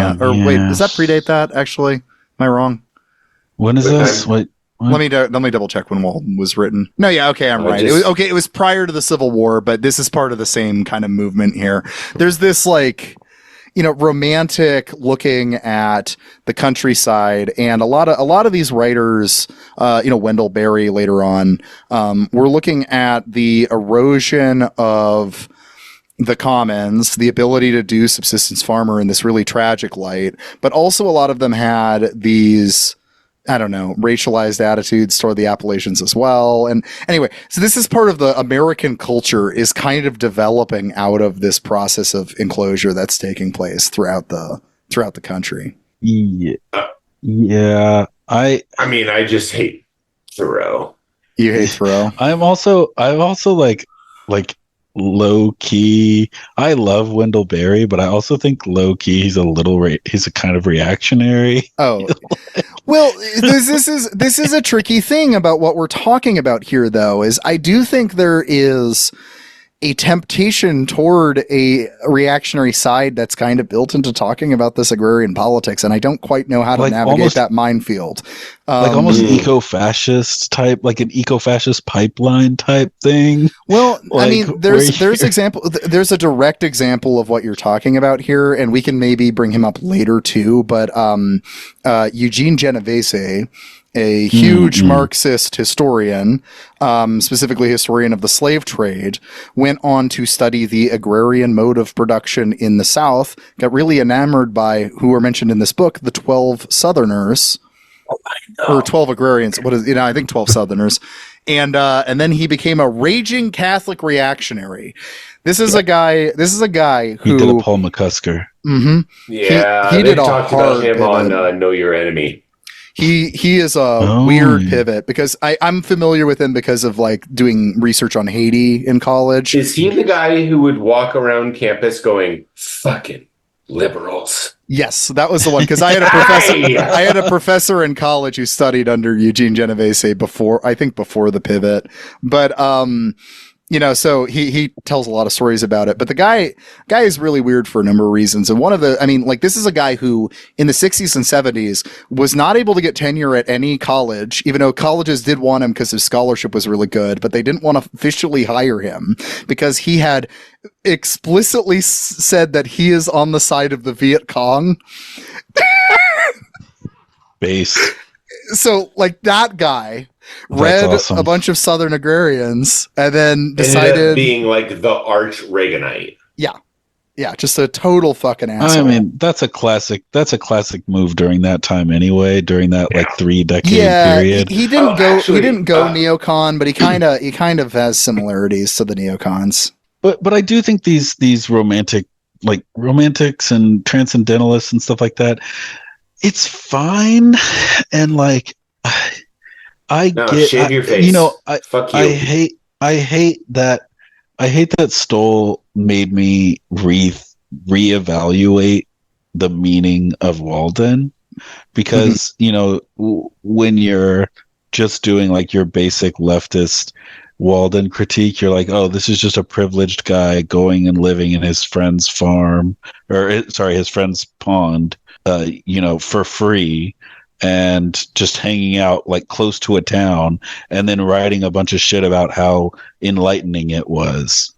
Right. But Stoll's thing's like an interesting little difference on that. It's like a different take. And I hated that it was like, damn, you're kind of right. Like, well, because I mean, I still hate Thoreau, and I think you still can. But what I think because I think Stoll's still not incompatible with hating Thoreau, because what he's saying is, he is pointing out, this is only able to be done because Thoreau had a rich buddy. He's rich and he had rich buddies or whatever. But on the flip side, because of that economic background, he was able to kind of recreate actual sufficiency agriculture because he didn't have to pay rent. Yes. And so in a lot of ways, weird how that fucking works. And so it's crazy. And that's kind of Stoll's point, is he's like, what Walden captured, the beauty of that lifestyle that was captured there, was not how most farmers were getting to live at the time he was writing that. Because of this enclosure process, people were having to pay rent now. They were having to pay taxes now. And once you start doing that, you need money. And when you need money, you have to do labor to create money. And that gets you involved in capitalism, and you can't just be an actual sufficient. You can't get away from it. Yeah, you can't. You cannot get away from it. Even Thoreau could not imagine a world after capitalism. There we go. So I fucking hate that neck-bearded motherfucker, he says, with the neck beard. Damn. No, I am a neck beard. I am like a Henry David Thoreau ass looking motherfucker. Yeah. Also, we shouldn't let Ralph Waldo Emerson dodge any shots. Self-reliance is some straight bullshit. Fuck that guy. But anyway, fuck the transcendentalists generally. Anyway. Yeah, so there's the romantic stuff is, in a lot of ways, it's at the tail end of a moment of like this kind of agriculture they're all describing is getting destroyed while they're writing it. This is like while they're writing how lovely it is and how cool America is for allowing it. And how that process is being done is a couple of things. One of them is kind of the cleaving of use rights away from land ownership. Those are becoming separate concepts. So how that would work is a coal company would come into town and they'd say, hey, you got some minerals under your mountain there, and we'd really like those minerals. And they'd go, well, I live on the mountain, so you can't do that. And so the coal company goes, all right. You got use rights, but we'll own that land. You can use the land, but we'll own it. You just live on top of it. You do your agriculture, and we'll take what's isn't below. The other way around? No, or was it? I might be mistaken, but I thought it was the land rights, and they would get surface mineral rights, right? Well, no, because the companies got mineral rights, and then they got to do agriculture on the top, not knowing that that's just going to destroy whatever. Yeah. Okay. Yeah. Okay. Okay. I think we're. Yeah. I might be explaining this. I'm sorry. No. That might be on me. I might be misunderstanding who exactly had the use right in the situation. My point being, though, those concepts got separated. So, someone can live on the land and do that, but not own the land. Well, yeah. And also, like, they had no idea that, like, okay, a mine is coming in under you. That means that there's going to be shafts dug, and there's going to be, like, a bunch of bilge hucked out. And, like, oh, hey, your neighbors downstream of this thing are going to get poisoned. Yep, a problem still to this day. Yeah, and so in this process, what happens is the commons get eroded. We start to lose the commons, so people can't really farm like they used to or whatever. And between 1870 to 1900, what we see is that the amount of acres per farm doubles while the amount of farmers dwindles, goes down. Because people are leaving. People are leaving, and the farms that are replacing them are oriented around cash crops, industry, food industry. They're building the farmer... they're building the modern farmer that I hate.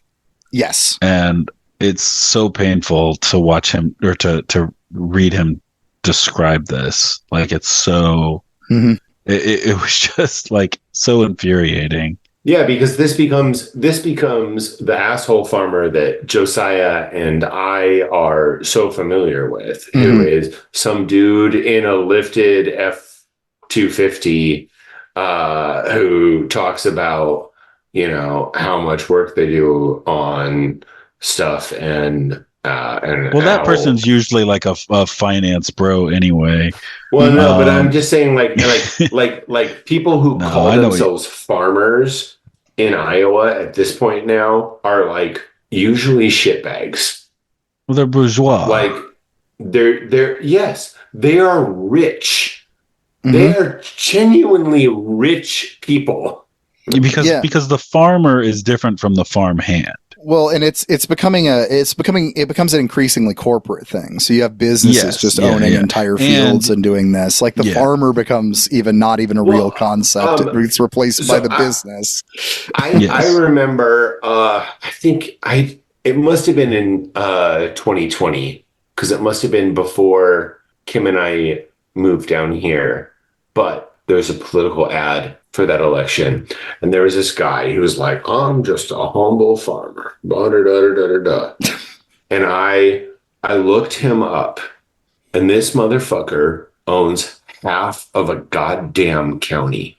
Yeah. You are not a humble farmer. Well, you know what? Here's a connection. You are not a humble fucking farmer. You own half a goddamn county. I don't know how much land he had, but one of my childhood homes, because my family, I lived in 3 different homes throughout my childhood, right? The one that was between the ages of like 7 and 12, I believe, for me, that I lived in, was a farm, technically. Which what it was, at one point it had been the farm.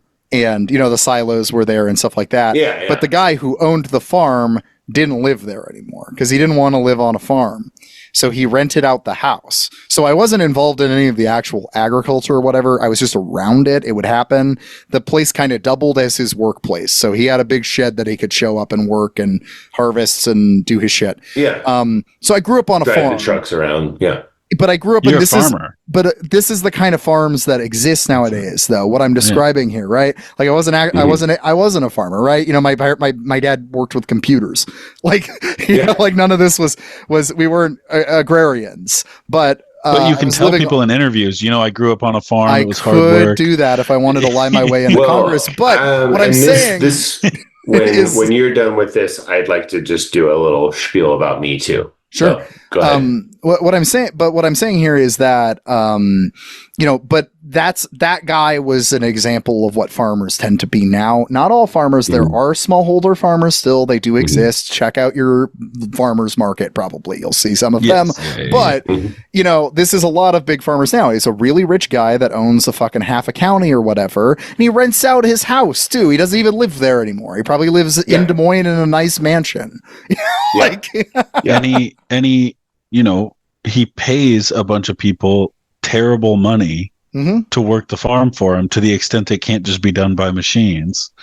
Well, okay, Jake, any experience with country shit? Farms? Look, here's the thing. My dad, actually worked on a farm growing up.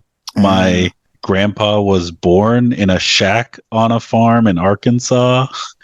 Okay. You got your bona fides. They're actual farmers. They're like actual farmers. I am the softest, doughiest, city loving, lib, coastal elite, effete, cosmopolitan, all that shit. Every word, foppish. Trying to think of other words. Yeah. City slicker. Everything I can say without calling myself the F slur. Okay. That's my experience. Gotcha. Now, I never lived on a farm. We always lived in town. And like Josiah, my dad did computer work. Like a good liberal. Well, my dad voted for Republicans until 2008. That's liberal. And then I started yelling at him. Your average liberal voted for Republicans until 2008 and then became an Obama guy.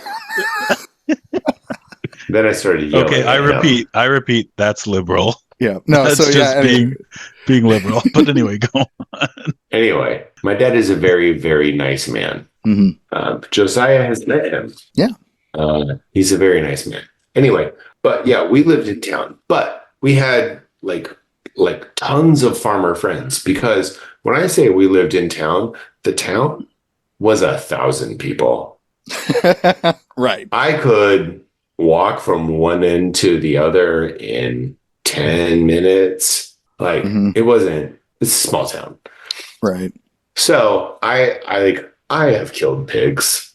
I have driven combines, harvesting corn. I have done all of this shit. And it's something, and I think that it's a thing that makes me and Josiah both a little bit more sensitive.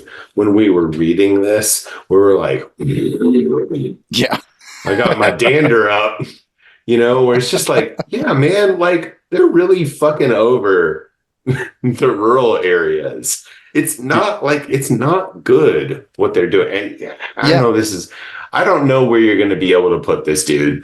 No, it'll fit. But it's really, really annoying to me, the way that we treat rural areas, because I grew up in one, and most of those people suck. I don't like most of those people. There's a reason I don't live there anymore. But they're like that for material reasons. Exactly. And I don't want to abandon them, because I'm not a fucking piece of shit. Yeah. No, I think that they deserve to get invested in. I think that their lives matter. I think there are plenty of rural people I have known throughout my lifetime that I find to be assholes, and I do not want to be around them. I don't want them to get fucking rat fucked by capital, though. Exactly. I don't want them to be screwed. You want rich people to have free healthcare too? Yes. You want bad people? You want criminals to have free healthcare? Yes. Yeah, I do.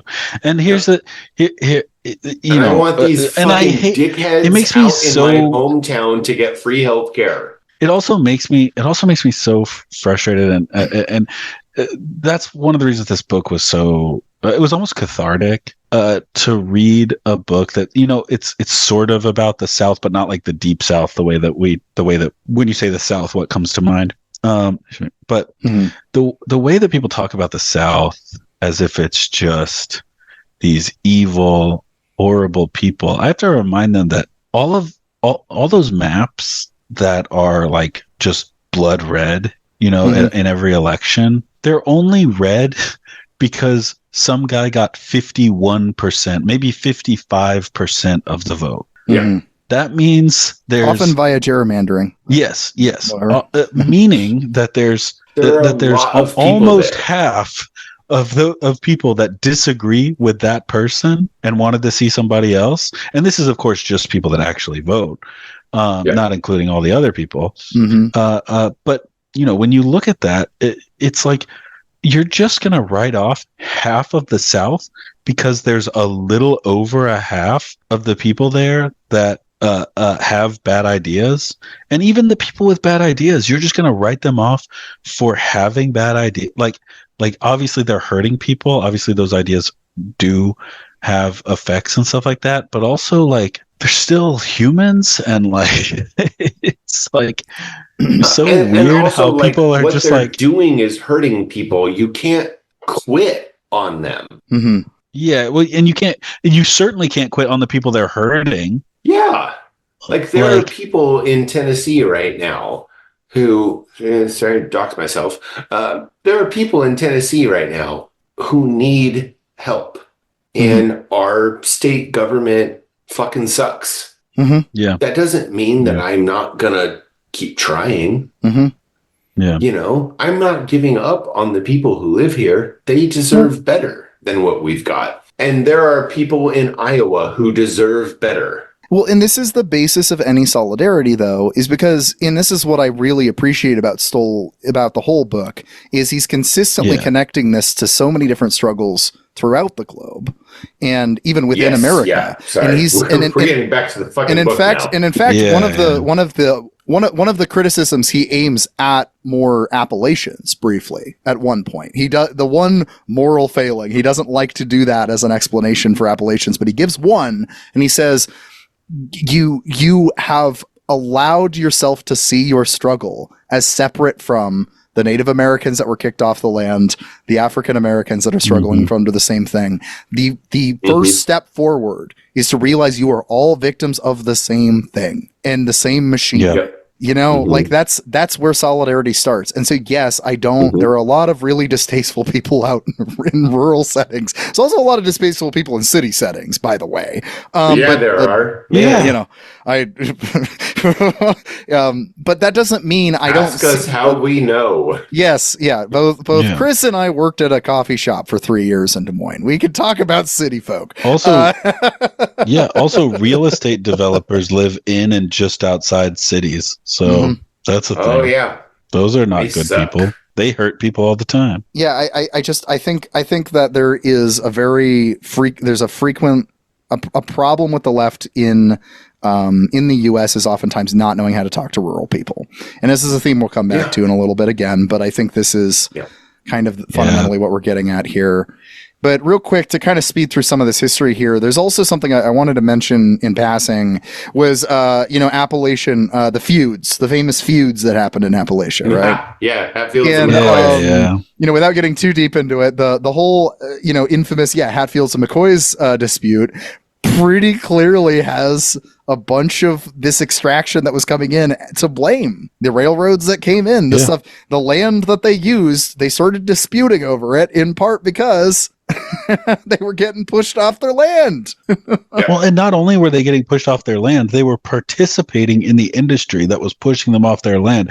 And not just as laborers, as owners, and fighting over who would be victorious in like the struggle for control of this industry in this area. Yeah. And so this is really where we start getting a lot of this like pathologized and racialized attitudes toward the Appalachian people really starts coming out also in the like late 19th century, early 20th century. I mean, it's there before that, but you start getting like these really terrible books. So a couple of things I really wanted to mention. There's some incredible book names in here. I want to mention is Robert Dugdale's The Jukes, a study in crime, pauperism, disease, and heredity from 1877, which is the origin of the incest myth about Appalachians. Oh, that's where we get the. Did you miss this? Okay, this is. No, I remember listening to this. This is where we get that. I was like cringing and being like, "Oh my god! Like this person is fucked in the head." So what happened was this man Dugdale observed a bunch of Appalachian families. He was reporting on them, and he noticed that all these Appalachian families tended to during the winter sleep in a big huddle together. You know, big bunch of people cluddled up next to each other to stay warm. That's crazy, Josiah. Why would they do that? Well, it's because they're fucking each other. That must be it. Not because they're poor people cuddling around a fire because they need to stay warm. No, they must be fucking. I shouldn't laugh at this. No, this is the biggest self-report of all time. God damn it. This is the biggest self-report, just like most obvious projection I've ever seen. It's incredible. It's this man wanted to fuck his sister. Oh man. No, hey, and you get tons hey sis, it's kind of cold this winter. No, we're not doing any stepbro. We're not doing any stepbro dryer shit here, okay? Stop that. No. Stop. But stepbro, why are you cuddling with me for pulling warmth? this back. I said stop. You get a bunch of books around this time about just how fucked up the Appalachians are. They send like psychologists in. Another one of my favorites was, and this is surprisingly late, I did not realize that the bourgeois establishment hadn't figured out that controlled burnings had a real ecological purpose. This is awesome. This is so good. Mid 20th century. That's ridiculous. No, they were blaming Appalachians for setting fire to the forest and saying it must be them lashing out against like their anger at their ancestors and their anger at the white men coming in.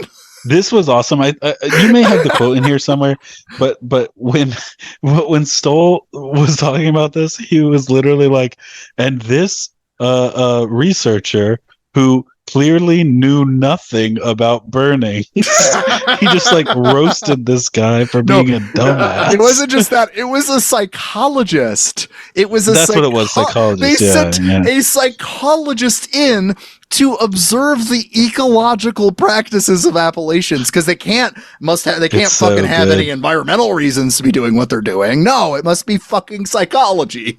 Remember when I'm so sorry. Remember when Donald Trump was like, what if we just swept the leaves around in the forest to like help control the wildfires? And everyone was like, "You're such a dumbass. You're so dumb. Sweeping the leaves. That's so ridiculous." And then people were like, "Well, actually, that is actually a pretty good way to prevent a fire." Like that's kind of historically. But anyway, yeah, I always thought that was. I mean, I don't think he was saying that because he actually knew that. No, I don't think he actually knows. But it is funny. Another one I wanted to mention here because I thought this was really interesting is the continuation of the myth that that Appalachians don't have any connection to the market or like trade or do any of that. There's this really funny chunk from, again, these observations of Appalachia, where James Lane Allen is the writer, is talking about this young boy from Appalachia walking home with some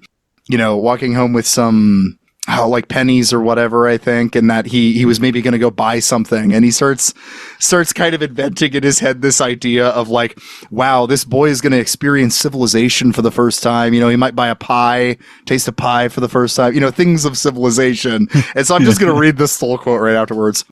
Alan entirely invented the grotesqueness of this scene. Where did the boy's pennies really come from? He had just come from town. He probably spent the small change he received after buying something on an errand. There's no reason to believe that pie or candy would have been so very extraordinary to him. This is why boys like to go to town. Instead, Alan eliminated consumption and money from mountain life, rendering the boy a stranger on his own road, a foreigner in his own country. The sawmill did represent the seizure of the forests and its conversion into commodities that produce capital, but Alan wrongly identified it with town and set both against the boy's home in the hills, which he assumed to be a pocket of irredeemable degeneracy. This is literally making up a guy. Yeah, literally just making up a guy. That is most Northerners' perception of Appalachians, is a mythology born out of a bunch of guys in the late 19th century making up a guy in their head. 1 bajillion%. Oh yeah, we do have to shout out the preacher saying that miners should be paid more, and then getting the shit beat out of him by the corporate thugs. What an opening to this chapter, talking about this 1901 itinerant preacher. I don't remember which chapter this is, but he opens on this story where itinerant preacher is like saying miners should be paid more, and then had a bunch of thugs come and beat him up, from like the bookkeepers and the clerks, beating him up for a sermon. And this boiled over into a riot in the town because the miners fought back, and it became a whole thing. Yeah, no, shout out to that preacher, but we can skip all this. I don't know if we need to get super deep into the captured garden stuff. I mean, that was interesting. It's interesting, but we're Arthur Dale. I don't know what to say too much about it, but so we'll say this. So there was some experiments with kind of agrarian modes of production during the New Deal. This is a big part of it, FDR, and it's a bit of a weird process because. So in Appalachia, there started to be more and more of a push for the garden, and part of that was a good thing from FDR, because they were wanting people to have a backup for food and shit. But corporate interests also liked it, because if they're producing their own food, we don't have to pay them as much, because then the wages aren't about making them eat, then that's not what it's about. Yeah, it's a victory garden type situation. Mm-hmm. Yeah, and so this is kind of this weird mixed bag of what happened with the division of subsistence homesteads during the New Deal. It's got this weird side, because on the one hand there was it kind of just pissed everybody off. Yeah. Because it was trying to do both sides of this. It was trying to be good for corporations. It was trying to also be good for the farmers. And so leftists said that, it was basically just the same as policies that Hitler and Hirohito did, which I think that's a little dramatic. But then also on the flip side, business advocates were mad about it and saying it was a regressing to primitivism. That's like being Nazis had nationalized industries, and it's I don't know. They also breathed. Yeah, there's a degree where it's that wasn't the main focus of the Nazi program. I don't know if that's the best comparison. Oh, I did want to point. I really liked the thing about whenever there were locals that wouldn't work because they weren't getting paid enough or the hours were too long, they would just disappear. That was very based. They would just wouldn't show up. It wasn't like an organized strike or anything. They'd just be like, "See ya." And then they would bring in proto. They would bring in proto scabs. And also migrant workers, which this is a big part of stoking the racial hatred in Appalachia. Yes, that's what I was going to get to. I guess they wouldn't be proto scabs because this is full on industrial revolution now. But right? Am I in? Yeah. We're full swing. And they were just any person who wasn't the right kind of white was just a Hungarian. Okay, that was one of the funniest things ever. Was that one asshole coal mine just Hungarian? We cannot stand for this anti-Magyar discrimination. This is a pro This is a pro-Hungary podcast. This is I'm going to start doing this referring to any type of like. Wait, hold on. I didn't know if you were going to stop me when I said we're a pro-Hungary podcast. We're not pro-Hungary.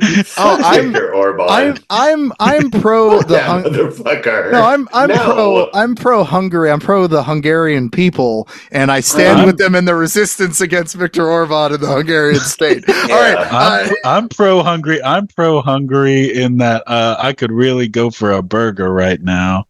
Me too, brother. But I'm gonna start doing that, like referring to just any type of like white ethnic group in America, like an Irish German. They're all Hungarians. Fucking Hungarians, man. It's these lazy. Talk about Polish people, Josiah. These lazy Latvians. It's these damn Poles, the Polacks, bro. It's these Estonians. They come in and they take your job and they implement a land value tax. Estonians?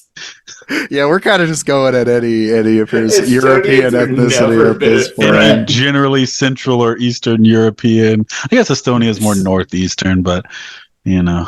But, in any case, they do have a land value tax. It's kind of interesting. But I want to, But yeah, so the New Deal was like complicated because it ended up kind of failing. But there was these experiments that really should have kept going, and then they just didn't. And that's ultimately it. I did want to also point. I know we're trying to get through this, but I did want to point out that normally I'm pretty like pro Tennessee Valley Authority, and I think we should have government work programs like that to build infrastructure and things like that. But he brought up a lot of like the really horrible practices of the TVA that just stripped Appalachia of resources and land and water rights and things like that. So that is it was unfortunate. Unfortunate is a way to put it. I'm definitely understating for a fact. It is. I mean, goddamn. I think there's a whole ass movie about building the dam here in Chattanooga. Mm-hmm. I think that there is a way to say that a lot of really important things were lost and that it was necessary. And I don't know if I would say it was necessary. What do you mean by what do you mean by necessary? I mean, the TVA has the dams, and the dams provide power for 3 states. That's true. But I don't even know if I would call that necessary. Well, I think this is what's tricky about talking about this whole thing overall, though, is we're talking about one example among many, and so I think you could make a case that this one maybe was necessary or something like that, or it was a net good or whatever. But when you couple that with also all the extractive industry that's going on around at the same time, it's just one fucking more thing rather than maybe one specific case. All of the things, the TVA is the least destructive of all of them. Right. And I mean, I don't know. I don't know where I land on that, but I would just say that, like, I think the problem with Appalachian and big part of this was the amount that happened, how many different things were going on and extracting from it. But had it been one thing that was done that would have had a couple bad things in the process, but you could get most of the people there in on it and okay with it, that would be different, but they didn't get the consent of the people living there. They didn't get the, but Josiah, we're talking about TVA now, but let's talk about in Iowa. Okay. Mm-hmm. Red Rock Reservoir. Okay. There's an entire town that got drowned for that. And Saylorville, it's hard. Yeah. I don't know. I don't know the right answer because I mean, I don't know the right answer either. Yeah. I think this is a tricky part of this. I don't know. I don't have a good answer for it. Well, one answer for this, for a lot of people, was to get really into something called conservationism. Ever heard of it? Yes. Yeah. And the chunk on the conservationists in this was super interesting. Because I kind of was like, with how ecological Stoll is, kind of expecting him to be like sympathetic to them. He fucking hates the conservationists. Yeah, no. He's definitely not pro conservationist. He and John Muir would probably have a fist fight. Which, to be fair, I think John Muir was a giant racist. Well, that's the thing, though. It's like his criticisms aren't Stoll like is right. we should pollute more or something like that. Like that's not his thing. Yeah, Stoll is he actually has a good critique. Well, part of it is, so like, for instance, going back to something we mentioned earlier was the controlled burnings. Like the conservationists were mad about those because the thing is conservationism, at least in its earliest forms, really wasn't about what's actually good for the environment or anything like that, really. It was about maintaining this piece of perfect Arcadia, and not just maintaining Arcadia, but also not just maintaining the untouched land, but like maintaining the untouched land so that you could look at it until it was time for it to be used for industry. Yes. And so it's for a tourism industry up until that point, and that was a big part of it. They didn't like your little handicrafts. You can get your little random rocking chairs was one of the big ones they mentioned. With your basket shit. Yeah. Shitty little pseudo banjo type instruments. Yeah, there's a fantastic quote here actually from Stoll. I know I've been reading just like block quotes from him, but he's really good. He's so great. He's so good. He's just a good writer.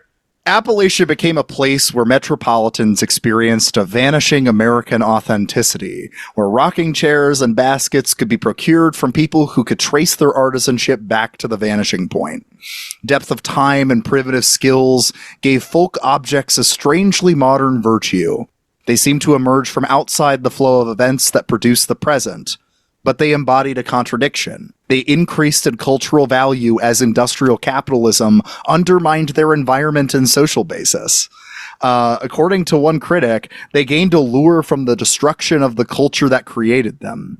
Tourists seeking handicrafts continued to arrive as Appalachians continued to flee. And so this, I think, is fascinating because this immediately conjures in my mind something that a place that Chris will know about, called Rock City in Chattanooga, Tennessee. Right over there. And if you remember the book American Gods by Neil Gaiman, there's a point in the plot where the characters have to travel to the spiritual center of the United States of America. And so, they look at the geographical center, they look at like metropolitan centers, but no, the spiritual center of America is Rock City, which is this strange, like folk fairy tale Appalachian horror fantasy place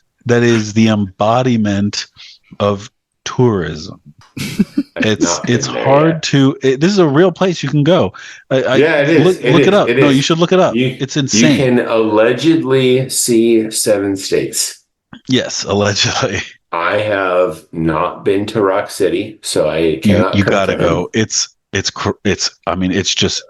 wild. It's such an incredible experience.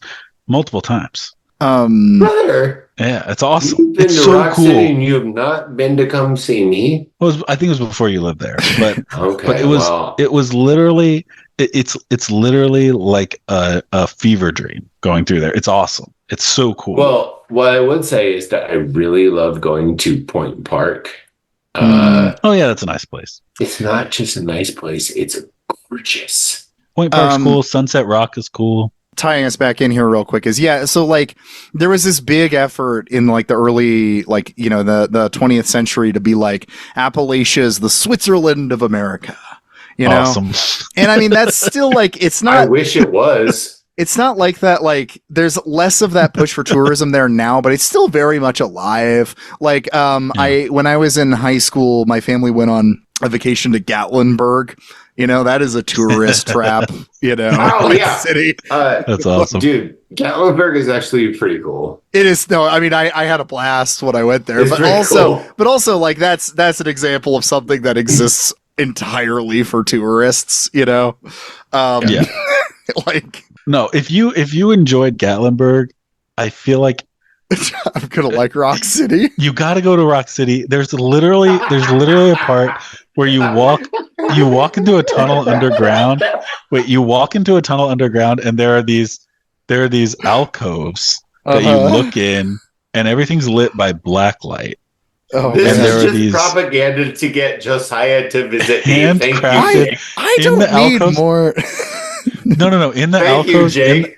Josiah and Kelly are gonna come visit me. Yes. You go look to into Rock this City. You look into this black lit room where there will be a sort of display of these handcrafted gnomes and other like fairy tale creatures just living their lives. And they're like lit up with all the colors of the black lights. And then you're walking through and you're seeing these alcoves, and then it opens into a cavern where there's this giant dais that's one large fairy tale gnome blacklight display. And I can't tell if I went here on that Appalachia vacation or if you are like Inception, like inserting a memory in my head by telling me this, because I feel like I can imagine this really vividly. Maybe I went there at a past life. I don't know. You have to go and maybe be high while walking through, because although that might be dangerous. That might be dangerous. I mean, like, you and Kelly have to come down here. That's the rules. Yes, I will. I will come down. So anyway, see Rock City is their slogan, and you should see it. I didn't even do it. You did it. Also, sorry. I guess this is with the conservationists. This is when they were talking about the burning and stuff like that, and they sent the psychologist in, and he said he came up with that random like revenge theory about the ancestors and the revenge against the incursions of outsiders, and because their ancestors did it, those were the two reasons. That's what it was. And then he said, that's all the psychologist said about fire as a tool for getting things done in a landscape, because he knew nothing about it. Okay, let's moving away from this period, and let's dive right into. No, let's do it. We're on the home stretch here. We have moved from the part of my notes that is labeled the Great Depression and the war to the part that's labeled 1960s to present. Aha. Okay.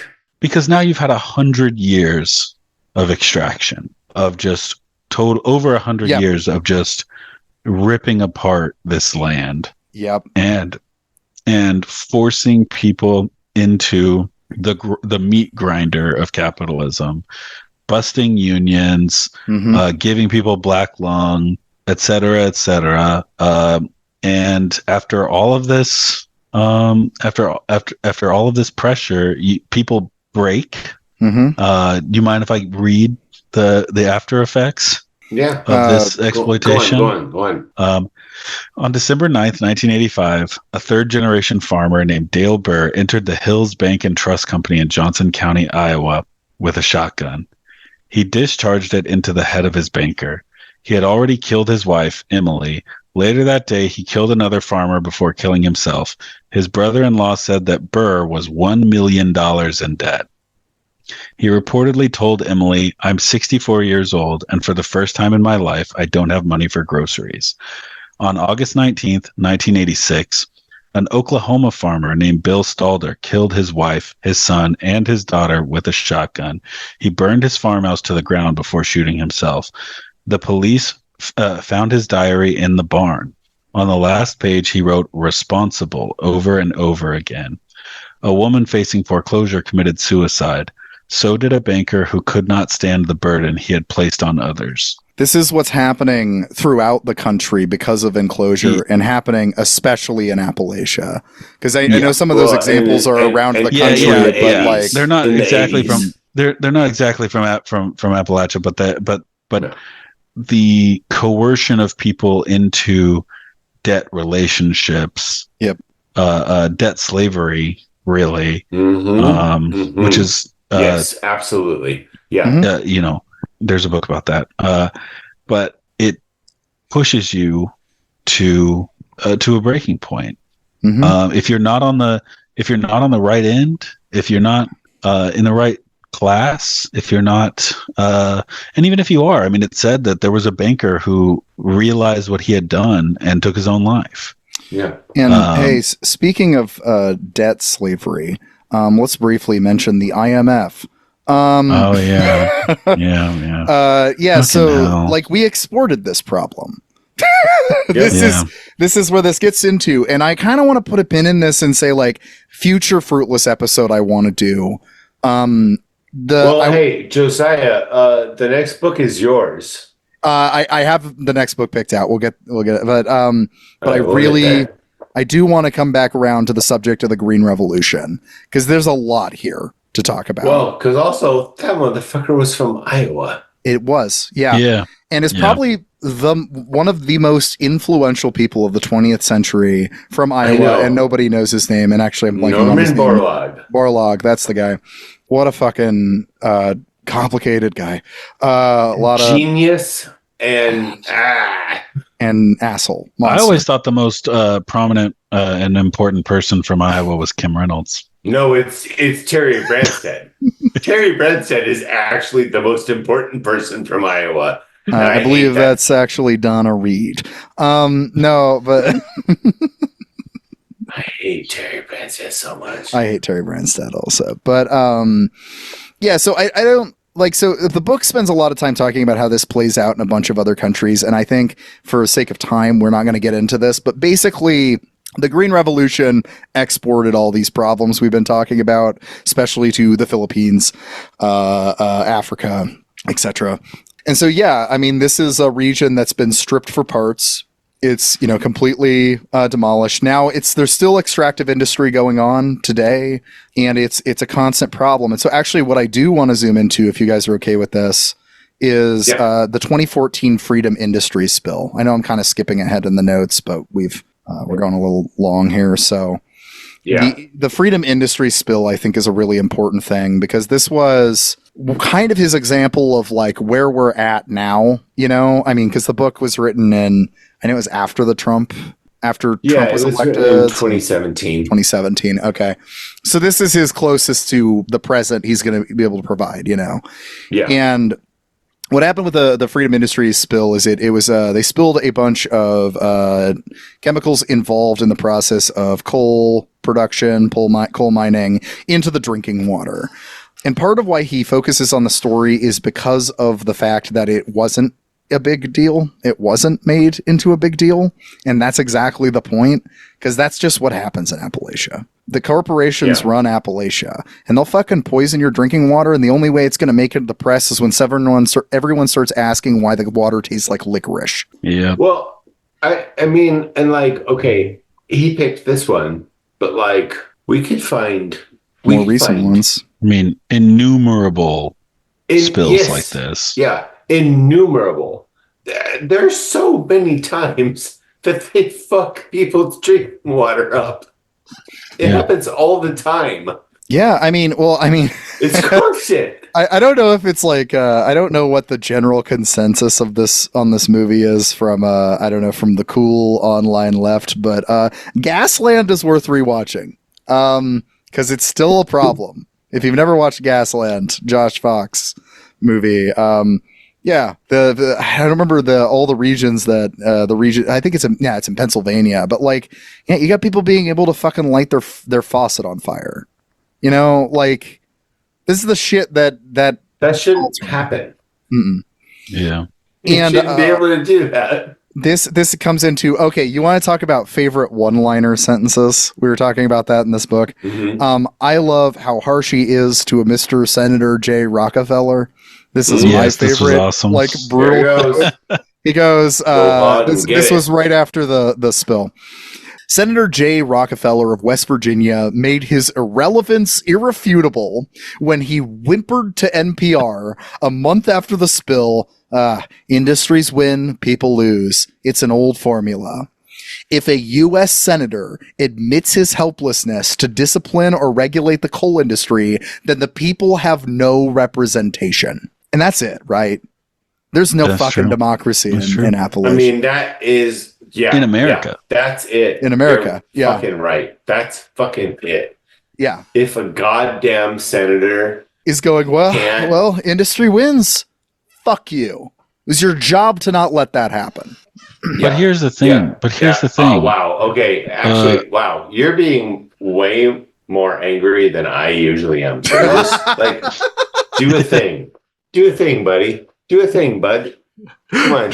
Do a thing. Well, right. I mean, and actually, you know what? This builds up to it because, you know, as Stoll goes on to it, he's like, you know, he's like, look at the fuckers that supposedly represent West Virginia. What are they doing? They're trying to fucking go after SNAP benefits, even though, was it 16% of West Virginia households are on SNAP?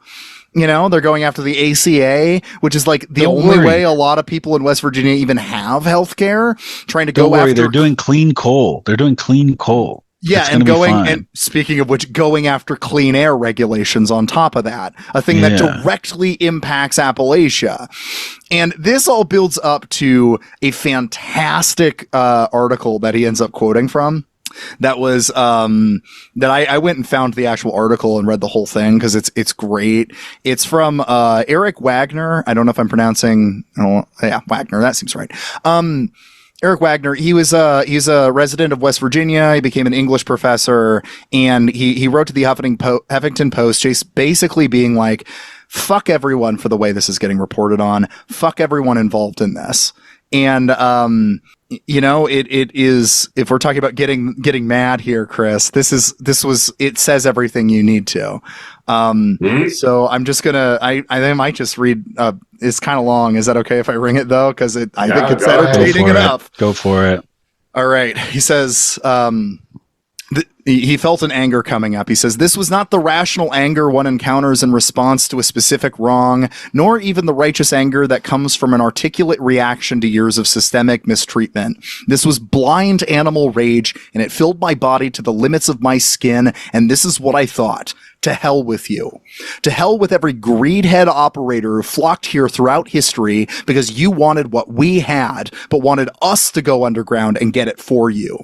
To hell with you for offering above average wages in a place filled with workers who'd never had a decent shot at employment or education, and then treating the people you found here like just another material resource, suitable for your exploiting and using up and discarding when they'd outlived their usefulness. To hell with you for rigging the game so that those wages were paid in currency that was worthless everywhere but at the company store, so that all you did was let the workers hold it for a while before they went into debt that they couldn't get out of. To hell with you all for continuing, as coal became chemical, to exploit the lax, poorly enforced safety regulations here, so that you could do your business in the cheapest manner possible by shortcutting the health and quality of life not only of your workers, but of everybody who lives here. To hell with every operator who ever referred to West Virginians as, quote, our neighbors. To hell with every single screw job elected official in Politico under whose watch it all went on, who helped write those lax regulations and then turned away when even those weren't followed. To hell with you all who were supposed to be stewards of the public interest and who sold us out for money, for political power. To hell with every one of you who decided that making life convenient for business meant making life dangerous for us. To hell with you for making us the eggs you had to break in order to make breakfast. To hell with everyone who ever asked me how I could stand to live at a place like like this, so dirty and unhealthy and uneducated. To hell with everyone who ever asks me why people don't just leave, don't just quit, and go to one of the other thousands jobs I suppose you imagine are widely available here. Like it had never occurred to us. Like if only we dumb hill jacks would listen as you explained the safety hazards, we'd all suddenly recognize something that hadn't been on our radar until now. To hell with the superior attitude one so often encounters in these conversations, and usually from people who have no idea about the complexity and the long history at work in it. To hell with the people I met during my PhD work who, within 10 seconds of finding out I was from West Virginia, congratulated me on being able to read. And as long as I'm roundhouse damning everyone, and since my own relatives worked in the coal mines, and I can therefore play the family card, the one that trumps everything around here, to hell with all of my fellow West Virginians who bought so deeply into the idea of avoidable personal risk and constant sacrifice as an honorable condition under which to live, that they turned the conditions in that condition into a culture of perverted, twisted pride and self-righteousness, to be celebrated and defended against outsiders. To hell with that insular xenophobic pathology. To hell with everyone whose only takeaway from every story about every explosion, every leak, every mine collapse is some vague and idiotic vanity in the continued endurance of West Virginians under adverse, sometimes killing circumstances. To hell with everyone everywhere, whoever mistook suffering for honor and whoever taught that to their kids. There's nothing honorable about suffering. Nothing. To hell with you. This is the one moment in my adult life when I have wished I could still believe in hell as an actual physical reality so that I can imagine you in it. That's the piece. Holy fuck. Go off, King. Let him go to fucking hell. Damn. Yeah. Also, fuck Joe Manchin. I just Fuck gotta Joe throw that Manchin. one in there for good Well, man. Good man. Let him go I know to he's hell. included, but I just wanted to pick him out very specifically for No, and I mean, the part of the reason I think this hits both Chris and I on an emotional level, this whole thing, is because this is part of what is taking place in Iowa currently. It is destroying my fucking state, man. Yeah. Like we don't have like as much of the coal mining and stuff that is here, but what we do have, the resource we do have is topsoil in Pigs and Iowa. corn. We got, but topsoil, that's the non-renewable resource that we provide. And when that goes away, Iowa will be a desert. Like ecologically, that's what happens. You remember the Dust Bowl? That was the last time topsoil ran out in certain regions of the country. And we are still doing farming practices from outside fuckers, coming into this state, and or the rich motherfuckers in the state taking advantage of our topsoil. They will erode it and they will abandon every fucking rural person in this country. This is something that is playing out throughout the country.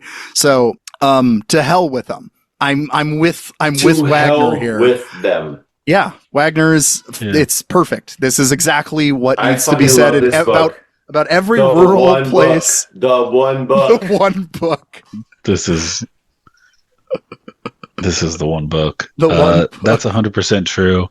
So I think last thing that we haven't addressed yet that Jake, you want to talk about is his policy proposal. So that's where we're going from here. Yeah. Do you have the description? I have the audio book, so I don't have the actual text of the proposed bill. Oh, wow. And I loaded it up. Already had it loaded up. Wow.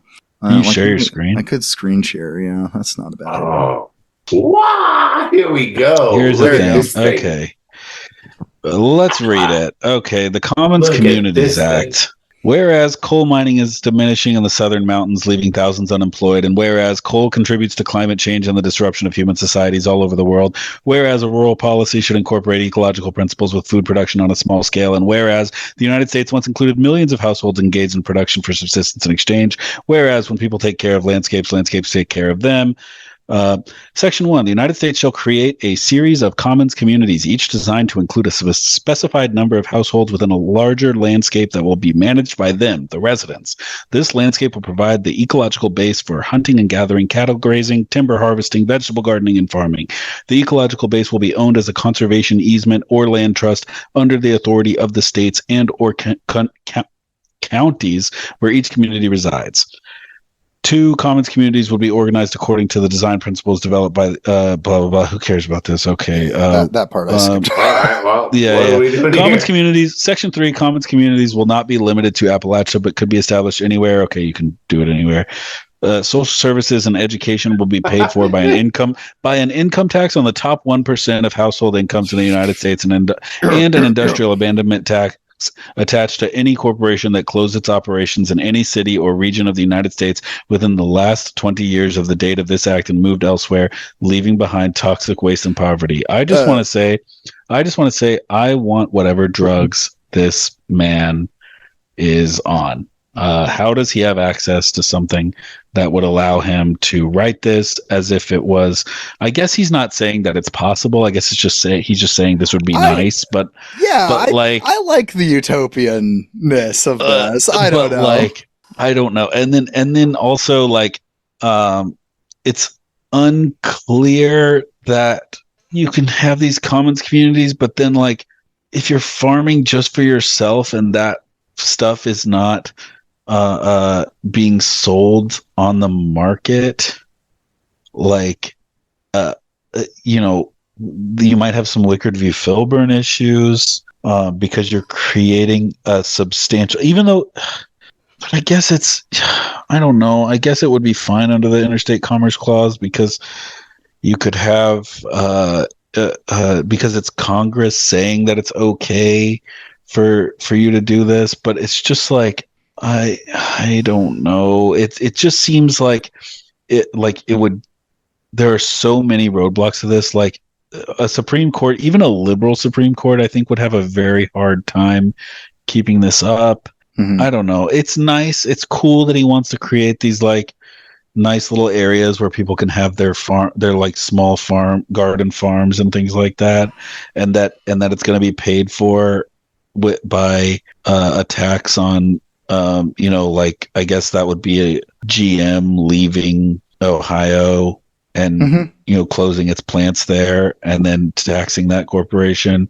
Yeah, I don't know. I mean, you would have to write this so perfect. You would have to write the fine print of this so incredibly perfectly. Yeah, that it would be.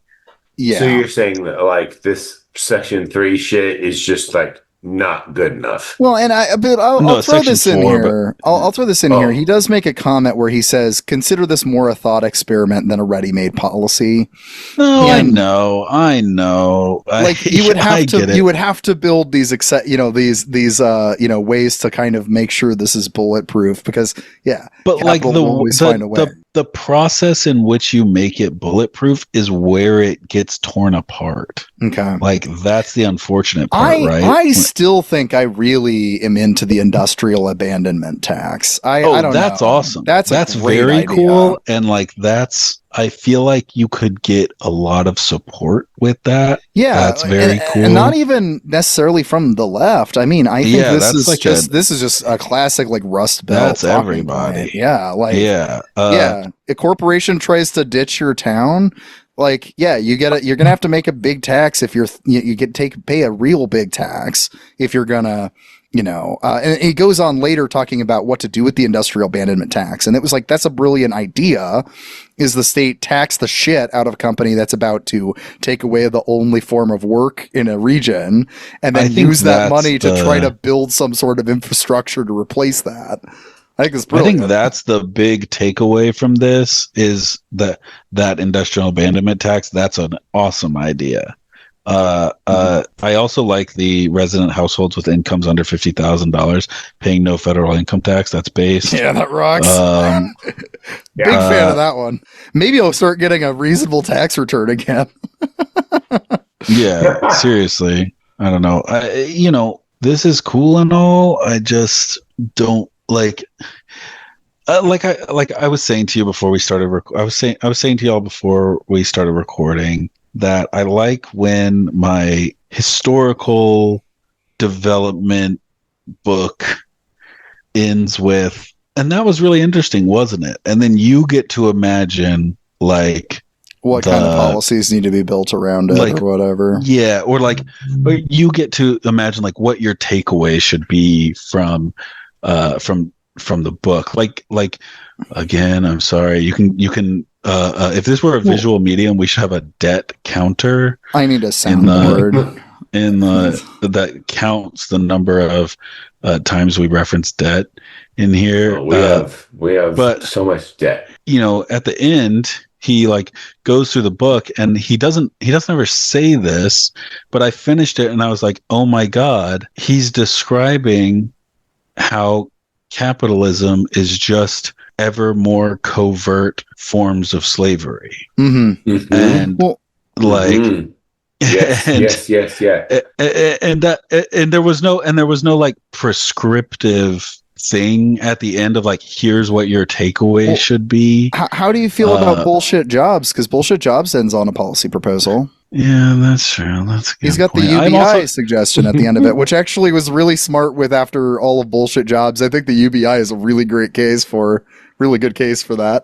But anyway, that's a different book. I feel like that's different than this. Just saying we could do a UBI is a little bit different from being like, here's something that looks like a full-on law. I don't know. Yeah, maybe I'm just parsing too much. I think there's a degree of like, I don't mean this in a negative way, but like lawyer brain here too, where you can't. This is very lawyer brain. This is very lawyer brain. I'm so sorry. No, and I don't mean that as like as an insult. I just like when you see something laid out this way, you're immediately looking at the actual legal implications of it. I'm a fluffy humanities guy, and so I read this and I'm just like, this is lovely. Me too. when I was listening to this earlier, I was like, I got to this part and I heard him say whereas, and my brain like something fired in my brain, and I was like, I have to listen so closely now, because corporate resolutions all start with whereas, and in order to file a corporate bankruptcy case, you have to have authorizing resolutions. You have to basically get the company's board or manager or board of managers or independent director, whatever it is, they have to sign off on the bankruptcy filing, and that's done through authorizing resolutions. And they all say, whereas the company is in financial constraints, whereas the company intends to file, believes that in good faith that a Chapter 11 filing is the only option, blah, blah, blah. So when I heard him say whereas, I was like, oh my God, triggered. But I think there's something to, I like him doing this. And I think in part though, it's because we do not have a problem of too much utopian leftist legislation suggested in the U.S. government. That's true. Instead, we just suggest that we should give private insurers a stranglehold on the health insurance market. I wish there was some some Steven Stoll, some Stoll like hippie motherfuckers in Congress, even if it wasn't getting passed, just drafting this kind of shit. And just having to make Congress argue about it, I'm pretty sure there's a guy or a person who used to be with I don't know if they're still with Current Affairs, Sparky Abraham, that I think does stuff like that. Doesn't he do that? I'm not super. I know Matt Brunig's People's Policy Project does that. Or no, it's not Sparky. It's a different guy. His name was Pete, and he left Current Affairs to do this kind of stuff. I'm pretty sure. I don't know. I stopped following Current Affairs after the co-op crisis, but that's a whole other thing. That's a different thing. But anyway, the point is, there actually are people that are drafting like leftist policy, which I think is kind of cool. Well, and I'd like to see it brought to I think that a current events example is Bernie Sanders. I haven't checked in with this actually, so I don't know what's happened with it since. Probably getting shot down. He has pushed for the 32-hour work week, right? Yeah. I don't fucking think that's going to pass, but I'm really happy they're forced to talk about it. That's true. I am happy that they're trying to throw shit. I think that because this is what the right has been doing for fucking ever. Why doesn't the left do it? You just say insane shit like, throw yes, shit at kids the wall. kids yearn for the mines. You throw shit at the wall, and maybe one of them will pass. Just keep doing it. Fuck it. Yeah, that's true. We'll find out, like we'll see if something gains momentum, but the right does that all the time. They're like, in Iowa, they tried to ban gay marriage like a fucking week ago, or not a week ago, like a year or two ago. They tried to do that. Like that's how the right functions. Of course it got knocked down because that's a stupid and unconstitutional thing. But you know what I mean? Is that's how the right wins is they just throw that shit at the wall so often that like, yeah, but the Constitution just kind of means whatever you want it to at a given cultural moment, right? So as long as you're in the right cultural moment, you can get whatever you want. Yeah, that's why and culture's weird and unpredictable, so just keep throwing shit at the wall, and maybe it'll be the moment. I don't know. Like for example, Wickard v. Filburn was a very strange case. Like, you're growing wheat to sell on the market, but you also have a little bit extra for your own needs. Nope, you're going to be taxed on that. So we've just decided you're just going to be enclosure. It's all about enclosure, man.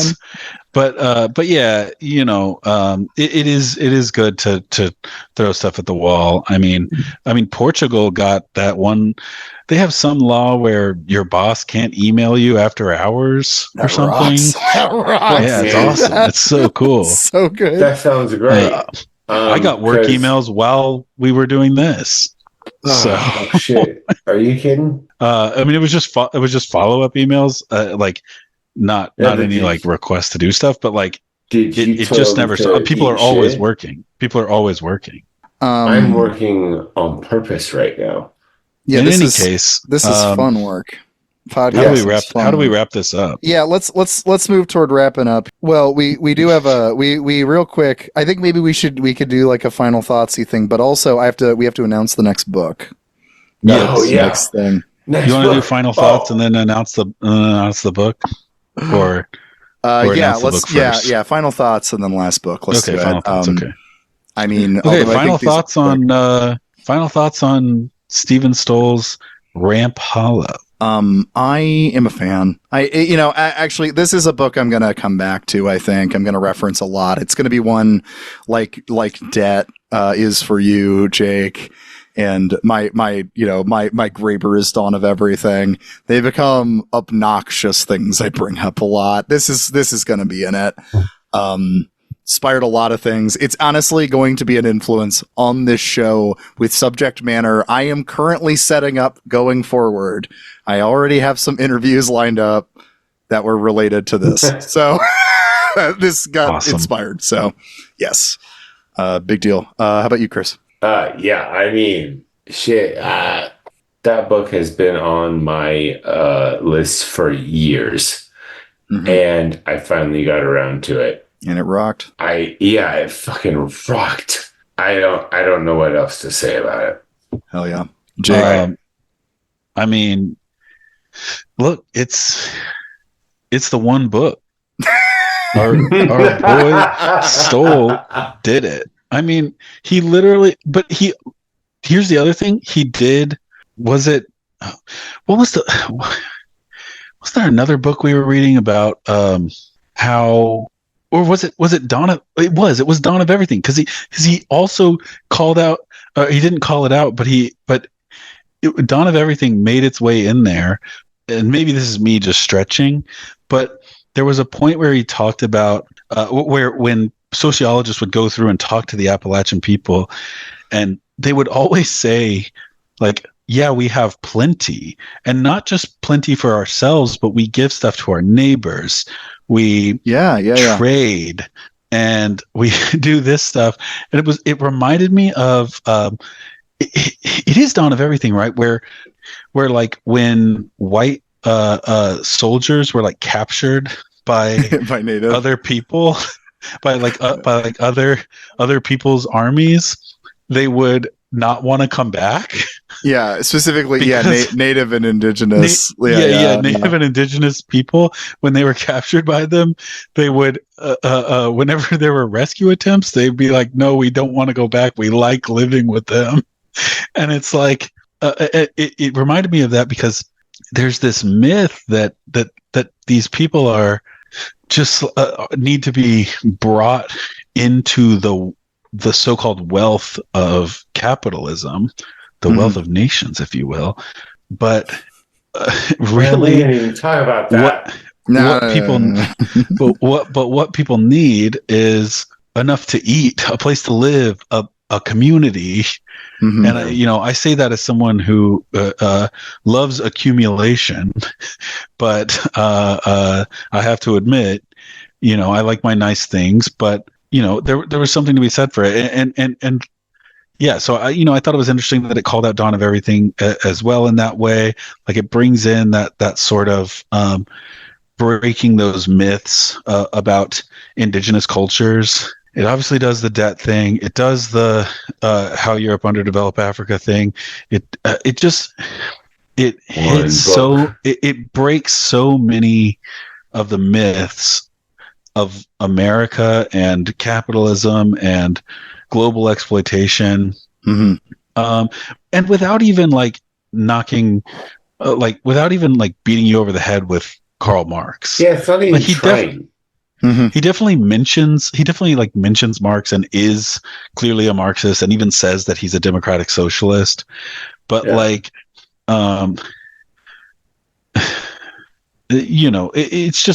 it's kind of incredible to see him just like you said, kind of effortlessly, not even trying, just knocking over these pens.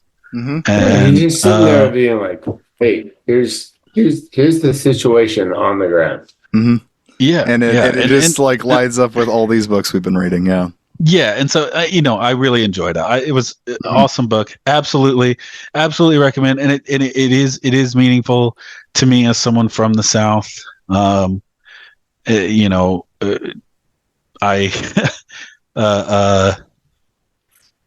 when I first moved to Florida from Texas, I was constantly made fun of, and people were like, "Oh my God, how many horses do you own?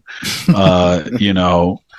Where are your cowboy boots?" All this stuff, and I was just like, "I'm literally just like you. I grew up in a suburb, and I don't know how to it's obviously not oh, I can't believe you know how to read, but this book was meaningful to me. It was a great experience. Yeah. Well, I'm really glad. I had no idea. Yeah. Chris picked the one book. Yeah, it joined. Well, I had no idea. No fucking clue. Well, let's wrap up and announce next month's book club episode. Hey, what do we got, bud? Which I don't have a physical copy of it. I'm going to do an audiobook and EPUB, so I'm going to screen share again to do this. We're covering it with Ramp Hollow just yet, but I'm going to say, so we've been following throughout the last 3 ones here. It's been kind of the same theme in a lot of different places globally. And this is going to be a break. We're going to do a different subject, but I think it'll probably end up connecting in weird ways. This is going to be a book looking at a different phenomenon that happened globally. So drum roll. If We Burn, The Mass Protest Decade and the Missing Revolution by Vincent Bevins. Let's go. This is the newest book from the author of the Jakarta Method. We had mentioned trying to do the Jakarta Method on here, but both Jake and I have read it, so I was like, well, let's keep it fresh. This is Vincent Bevins' book about the 2010s, which he is calling the Mass Protest Decade, looking at everything that happened there. Why is it that we were swept by protests for a decade and seemingly nothing changed? That's the question. Okay. This is cool. And did you know there was an anthropologist who worked at Yale and London School of Economics that was deeply involved with many of these mass protests? Yeah, his name was David Graeber. And his name was David Graeber. God damn it. We can't not bring him up. All right. So join us. I'm gonna punch you. Look, no, I'm not gonna do that. I'm not violent. We'll find out. We'll find out how many times we can bring up David Graeber next month while discussing If We Burn by Vincent Bevins. Thank you, everybody, for listening. Thank you so much for listening to today's episode. If you like what you heard, make sure to check out our back catalog and leave a nice review on Apple Podcasts. It helps out with the algorithm. If you really like the show, make sure to check out the link to the Patreon. That's in the description. It's just $3 a month, and you get, 2 extra episodes a month. You also get your name read out at the end of every episode. And hey, speaking of that, let's go ahead and do that. Here are our lovely patrons. I'm once again Philip Cozy, Gavin Aronson, Joseph Gross, Kyle Gannis, Moss, Regular Sized Horse, (small), Robert Haleman, Steven, aka Spike Stonehand, The Worst of All Possible Worlds, and of course, Chris Barker. I'll see you later this month, and you have a good rest of your day. My soul, you load 16 tons. What do you get? Another day older and deeper in debt. St. Peter, don't you call me, 'cause I can't go. I owe my soul to the company store.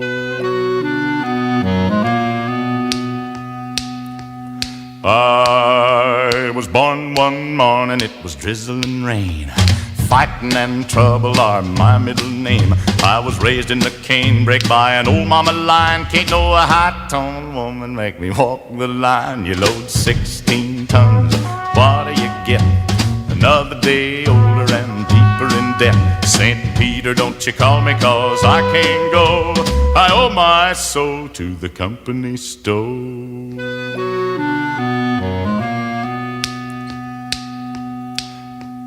If you see me coming, better step aside. A lot of men didn't, a lot of men died. One fist of iron, the other of steel. If the right one don't get you, then the left one will. You load 16 tons, what do you get? Another day older and deeper in debt. St. Peter, don't you call me, 'cause I can't go. I owe my soul